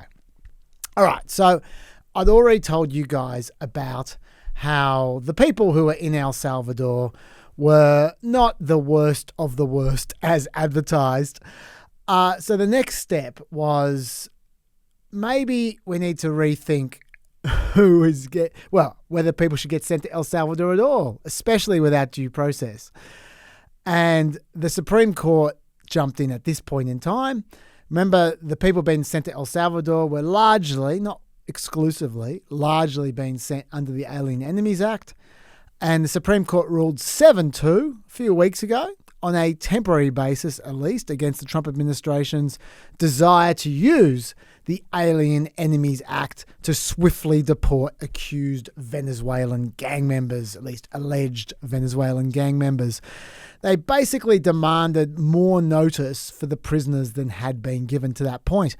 They said, under these circumstances, notice roughly 24 hours before removal, devoid of information about how to exercise due process rights to contest that removal, surely does not pass muster. But they did say, quote, it is not optimal for this court, far removed from the circumstances on the ground, to determine in the first instance the precise process necessary to satisfy the Constitution in this case. So they sent the case back to the Fifth Circuit, which is the conservative circuit, to suss out the full details. Quote, we decide today only that the detainees are entitled to more notice than was given on April 18, and we grant temporary injunctive relief to preserve our jurisdiction while the question of what notice is due is adjudicated. So they were letting the lower courts decide on an appropriate level of notice, and then they would, if necessary, jump in over the top. Now, Alito and Thomas dissented on this. Alito wrote there were no grounds for the court to intervene at such an early stage of the litigation. Remember, this was right at the beginning, before the lower courts even got to it. This is a temporary ruling. Alito said, the court's failure to defer to the executive branch in immigration matters in which national security is at stake represents an extraordinary departure from our precedents. I think the government is in trouble when the Supreme Court hears this case for real, I have to say, because, Alito and Thomas will be on their side, I'm sure, but Kavanaugh wanted to decide the full Alien Enemies Act case right then and there, without even a proper hearing. He just wanted to right away go, okay, I'll give you my view on the use of the Alien Enemies Act, which to me is an obvious, let's count Kavanaugh as a no. Like Kavanaugh was like, this is ridiculous. I just want to slap this down without even giving a proper hearing. He is, fair to say, closed-minded to the administration's arguments, I feel. So if Kavanaugh is that way, I'm pretty certain I know which way Barrett's going to rule. So I reckon that that is looking at a minimum 5-4 against the Alien Enemies Act, and probably, I reckon, 6-3, because I reckon Roberts will be on their side as well, at least, and maybe even 7-2. But that's where we're at the moment. Now, Trump's reaction to that was, no happy. He said, the Supreme Court won't allow us to get criminals out of our country. All in caps. And then he followed up with, the Supreme Court has just ruled that the worst murderers, drug dealers, gang members, and even those who are mentally insane who came into our country illegally are not allowed to be forced out without going through a long, protracted and expensive legal process, one that will take possibly many years for each person, and one that will allow these people to commit many crimes before they even see the inside of a courthouse. Okay, got to stop him there. First of all, remember our numbers from before. 17 out of 238 had been either charged or convicted with violent crimes. Number one. Number two, every one of these guys, before they're sent to El Salvador, is in detention. I'm not sure how they're committing endless crimes in detention. Must be pretty loose lockup. And also, if maybe it's the detention, they're in the detention that Lady Gaga was in Telephone. Maybe the one where they're all dancing and they're wearing like midriff tops and shit. Maybe it was that kind of detention. I don't know. Also, if they're so dangerous, you'd be able to get rid of them on an expedited basis, which only takes weeks, if not days. Definitely doesn't take years. So, surprise, surprise, Trump's full of shit. He goes on. The result of the decision will let more criminals pour into our country, doing great harm to our cherished American public. It will also encourage other criminals to illegally enter our country, wreaking havoc and bedlam wherever they go. Well, he's got a turn of phrase, doesn't he? Wreaking havoc and bedlam. He also loves the word cherish. Have you noticed that? He must have been a big fan of that Kool and the Gang song in the 80s. I thought Trump had stopped all illegal immigrants from coming into the country. That is what he keeps on telling us. He seems to have been two minds about that. One moment he stopped them all, the other moment they're just pouring in from insane asylums constantly, committing crimes, wreaking havoc. He goes on. The Supreme Court of the United States is not allowing me to do what I was elected to do. Sleepy Joe Biden allowed millions of criminal aliens to come into our country without any process. But in order to get them out of our country, we have to go through a long and extended process. Once again, if you're not going to lie about these things, then you should be able to get rid of these people in a few weeks, if they are indeed criminals as you accuse them of being. 17 out of 238. This is him again. In any event, thank you to Justice Alito and Justice Thomas for attempting to protect our country. This is a bad and dangerous day for America. Okay, so that's Trump. If it's so important to get rid of these people, why wouldn't you do it through the proper process? They could all be gone by now, especially if they're all criminals, as you allege, 17 out of 238.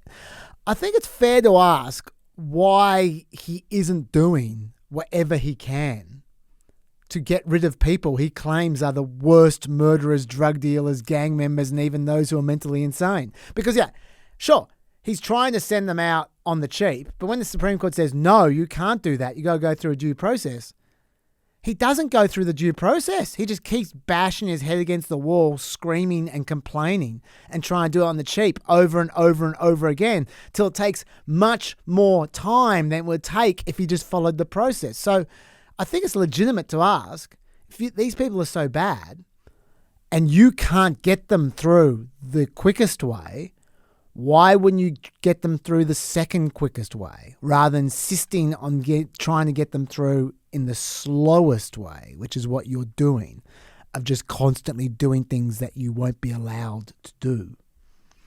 I don't know, just a thought. It's pretty obvious to me that he's trying to use these guys as a test case to increase his powers. That's what it seems like to me. All right. Anyway, so that's the Supreme Court.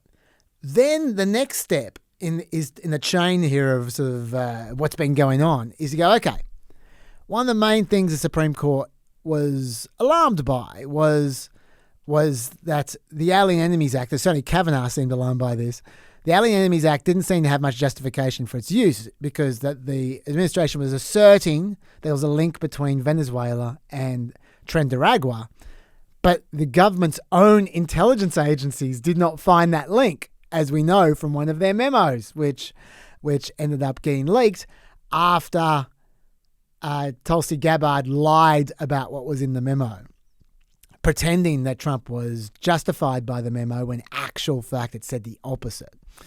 Now, we have heard a lot about these intelligence community memos and how the intelligence community did not believe that Trinidad was acting at the behest of the Venezuelan government. It undermined the administration's legal rationale for deporting these men without due process. It should be fair, the FBI did have a tortured way of kind of suggesting a connection of some sort, but the other agencies just said flat out no. And we only know this because the report was accessed through a Freedom of Information petition. Okay, so what happened? It's quite interesting what happened then.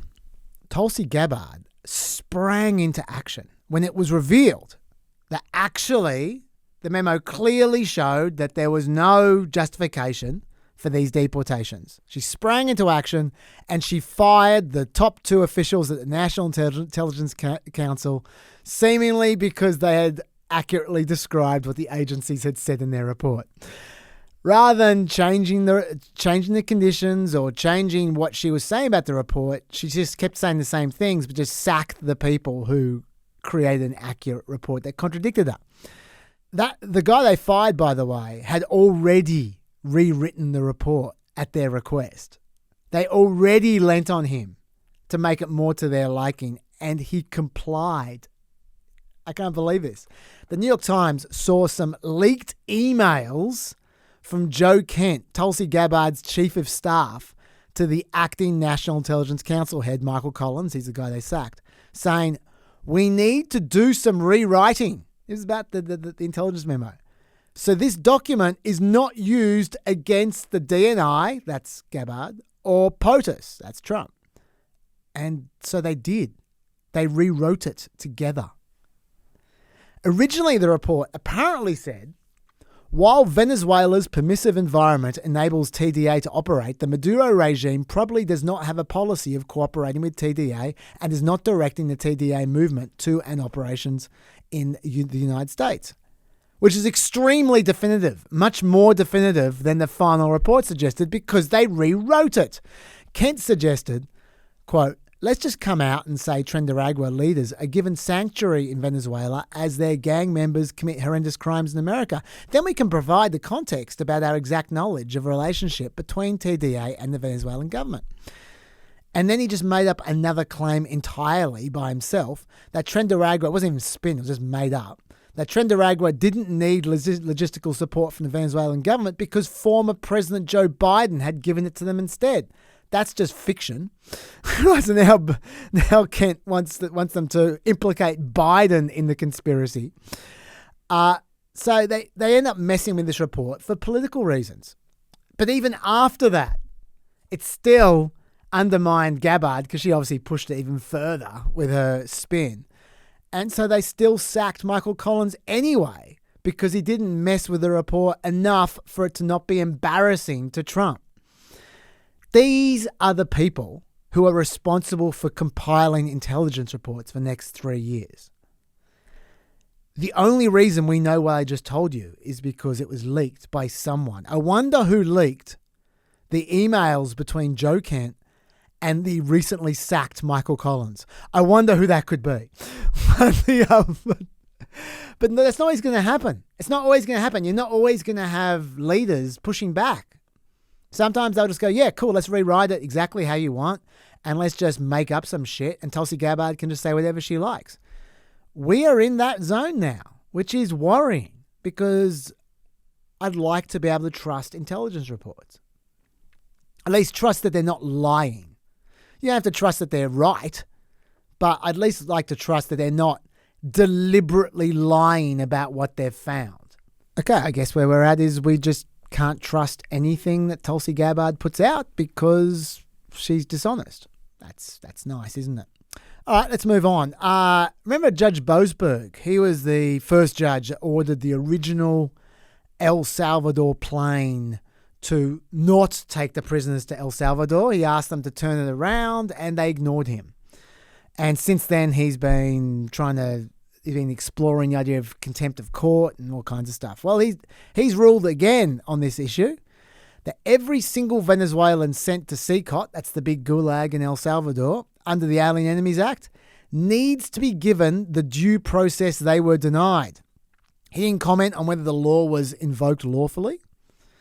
He just said, he didn't say Alien Enemies Act should be used or shouldn't be used. He just said the White House stripped them, those prisoners, of their rights by not allowing them to contest their deportations before they were flown to El Salvador, even under the Alien Enemies Act. He said, quote, "Perhaps the president lawfully invoked the Alien Enemies Act. Perhaps, moreover, defendants are correct that plaintiffs are gang members. But, and this is the critical point, there is simply no way to know for sure, as the CECOT plaintiffs never had any opportunity to challenge the government's say-so." Seems reasonable to me. The ruling, though, is extremely limited. It doesn't even cover those who were in El Salvador for reasons other than the Alien Enemies Act, but it does cover those who were transferred to a different facility in El Salvador other than the big prison CECOT. Also, Boasberg simply told the administration it must facilitate the ability of the men being detained in El Salvador to contest their removal under the Alien Enemies Act. But he didn't address what such facilitation must entail. He didn't even demand they facilitate the return of the men to the United States. He said, no, they can have due process in El Salvador or somewhere else. He just wants them to have due process. He actually asked the government to propose how they think the men should receive the due process to which they're constitutionally due. How much due process do they need? He's leaving that up open as well. He's saying, I just want to hear what you have to say about how you can give them due process. He has noted the lower courts have ranged from requiring giving detainees 10 days to 21 days to file habeas petitions if they want to. And obviously it requires giving them full information in a language they understand. The detainees obviously got none of that. And he's demanding that they get it now. So we're at a stage now where we're talking about all the detainees in El Salvador finally getting due process. I imagine the administration is going to take that all the way to the Supreme Court. And the Supreme Court, I think, will endorse Boasberg's ruling because it's pretty reasonable. They should get due process at some point in time rather than just being haphazardly and randomly imprisoned in a gulag for no apparent reason without any charges or accusations, let alone convictions. But we'll find out. That's going to be over. That's going to slowly happen in the next few months. That's obviously one person in particular has gotten some relief, and that is Abrego Garcia, who I will talk about with Dave, I think, looking at the time here. But I do want to go to the next step, which is to note what the next thing is after El Salvador. Because let's assume that they're taking out these people, at least one at a time from El Salvador. Abrego Garcia and other dudes come out as well. Boasberg's working on due process. That hopefully will get them out of El Salvador, the people who are there in El Salvador soon as well. So the El Salvador prison option is kind of falling apart. But the administration hasn't given up because they've got other suggestions. Lockie. Whoa. Wow. Hi. You move fast. I do. I hear you've got a game. Yes. I want to play a game with you, Lockie. The US has reportedly explored, sought, or struck deals with more than 20 countries to export migrants to those countries. These are more than the 90 trade deals I was promised. This is what they've been spending time on. Instead of trade deals, they've been spending time on finding flea-bitten countries that they can send migrants people to. Yeah. Great. I've got a list of 20 of them right here in front of me. Okay. I want to see how many you can guess of the 20 countries that they have reportedly explored, sought, or struck deals with. Okay. I'm going to play by the rule that we've discussed previously on PEP, which is what did Australia do 15 years ago? Yeah, that's so Malaysia. Good try. No. It's a good thought.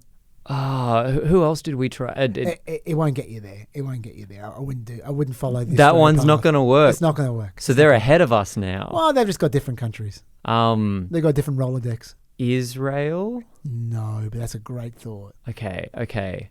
South Africa? See, you're thinking way too first world. Israel, South Africa. Oh, no. Yeah, no, they're not the kind of places these people get sent to. Okay. I'm trying to not say the one that I saw in your notes, which was South Sudan. You can say that. South Sudan. It's okay. That's okay. one. I'm on the board. Yeah. Ethiopia. No, not Ethiopia. Very close. Very close. You're in the right part of the world, that's for sure. Okay. Are you going to just give us the 20s rather than me wasting the rest of our time? Yeah, fair enough. Okay. Angola, Benin, Costa Rica, El Salvador, obviously, Eswatini, Equatorial Guinea, Guatemala, Guyana, Honduras, Kosovo, Libya, Mexico, Moldova, Mongolia, Panama, Rwanda, Saudi Arabia, South Sudan, Ukraine, and Uzbekistan. Well, I preferred when Dave was doing trivia. I just love that list. It's a fantastic list. That is great. Okay, all right. I know you feel a bit uncomfortable on the camera here. You can disappear. It's okay. you do that? Okay, like you did say, in the next thing I was going to talk about was the South Sudan solution. This was where I'll leave it. Sending migrants onto South Sudan instead is the latest option. Yet another war zone where asylum seekers are not safe. Although at least in South Sudan they're not literally being deported to a gulag, which is a nice change. Look, back on May 7th, Brian Murphy issued an order barring the administration from deporting immigrants to any country where they're not citizens without due process. That due process was written notice in a language they understand and to offer them the chance to contest their removal with a window of at least 15 days, he said, in which they could challenge DHS's efforts to remove them to a third country. Murphy caught wind. Some immigrants were being sent away without any process at all. There were 8 people in particular he heard were on a flight out of America. He wasn't sure where they were going. They were just somewhere. He was pretty sure it wasn't on a holiday, including a person with a removal order to Myanmar, a person with a removal order to Vietnam. There were Cubans. They're from all over the world. None of their countries would take them back, so the administration was shipping them off somewhere else. The administration refused to say where the plane was going because they said that info was classified. But then one of the lawyers got wind that they were heading to South Sudan, a country, incidentally, that the State Department warns Americans shouldn't visit because it's not safe enough. We should say, by the way, that unlike in the El Salvador case, there's no 17 out of 238 here. These dudes were bad dudes. I wouldn't use the phrase the worst of the worst, but if Trisha McLaughlin said the worst of the worst about these guys, I wouldn't make fun of her for once. They're not great dudes. They'd actually committed serious crimes, these guys. One is convicted of a homicide, armed robbery, false impersonation of an official, kidnapping and strong-arm robbery. Another convicted of first-degree murder with a weapon, battery and larceny, and trafficking and possessing cocaine. Third, convicted of first-degree murder, second-degree assault. A fourth, convicted of first-degree murder. A fifth, convicted of second-degree murder. A sixth and seventh, convicted of sex offences. One was a pedophile. The other had committed sexual assault.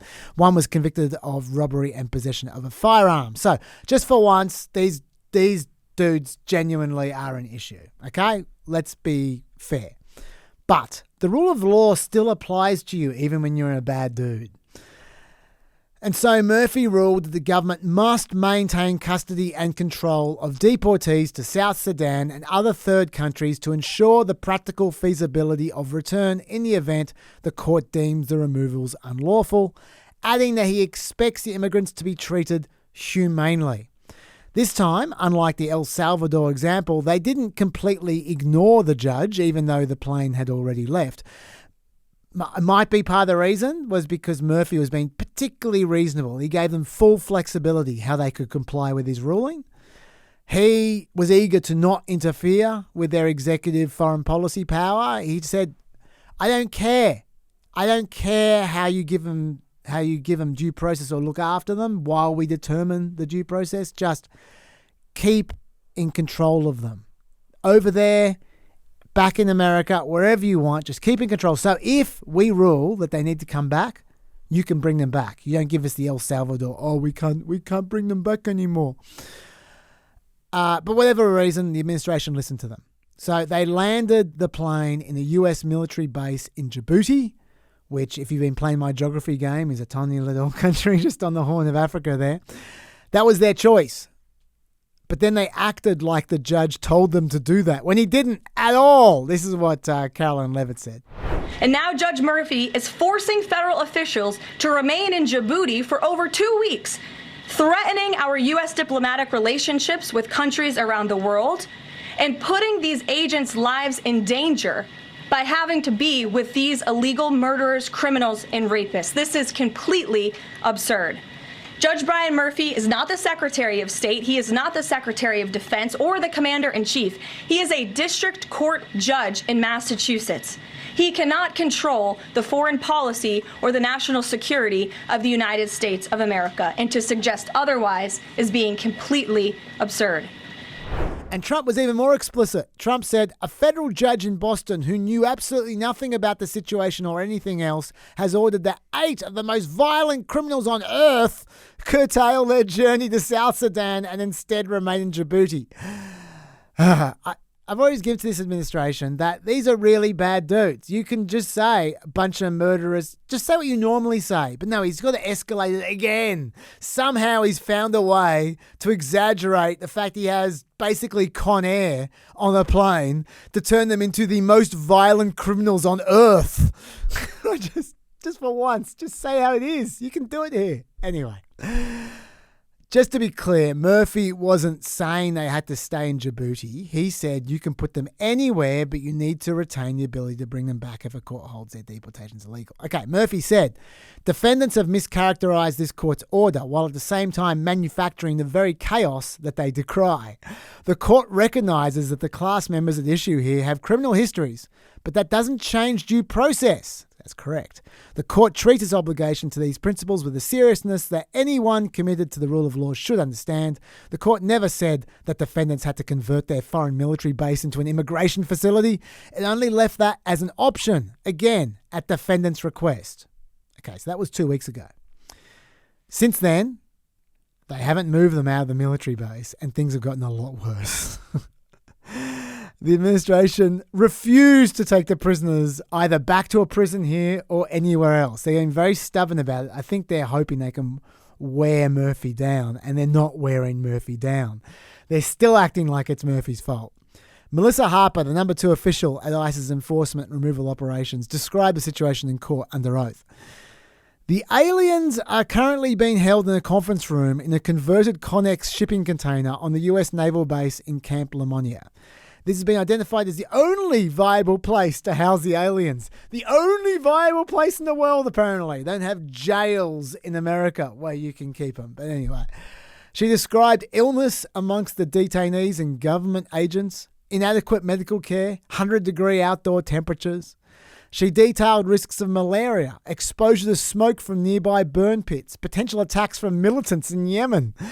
She said Djibouti utilises burn pits as a way of disposing trash and human waste. These pits create a smog cloud in the vicinity of Camp Lemonnier, making it difficult to breathe and requiring medical treatment for the officers who have experienced throat irritation.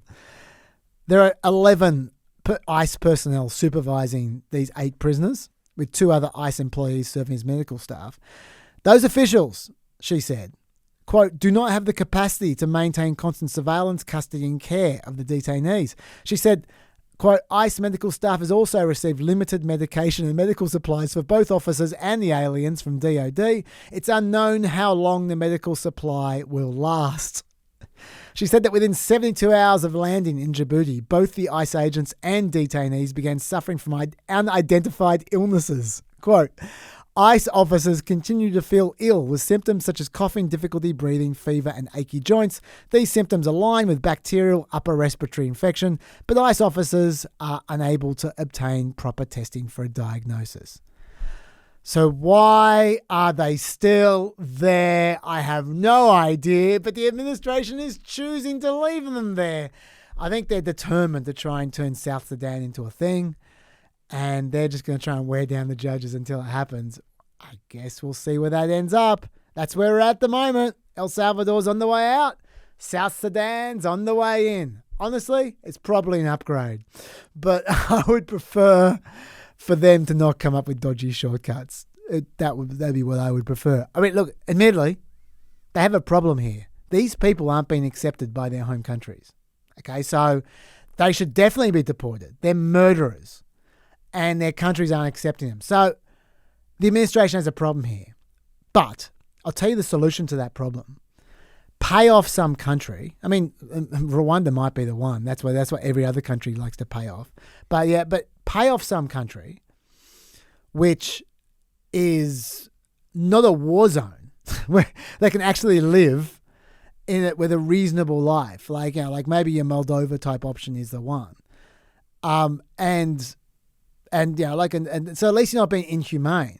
Or alternatively, they're 8 people. Keep them in jail in America. How about that? They're all murderers. They can stay in jail for a very long time. I don't know. Look, I understand why they're trying to produce disincentives for people to come over, but there's middle ground. It's not South Sudan or nothing. Or wreaking havoc, as Trump likes to put it. Anyway, okay, so we're well over the 2-hour mark. So I should definitely wrap up now, even though I haven't gotten to LA. There's a little bit to go, but we'll start with the Breaker Garcia and we'll move from there in the next PEP with Dr. Dave. In the meantime, we've had a few people asking about where this studio is in relation to the rest of the ABC. You'd be surprised to know this is literally in our office.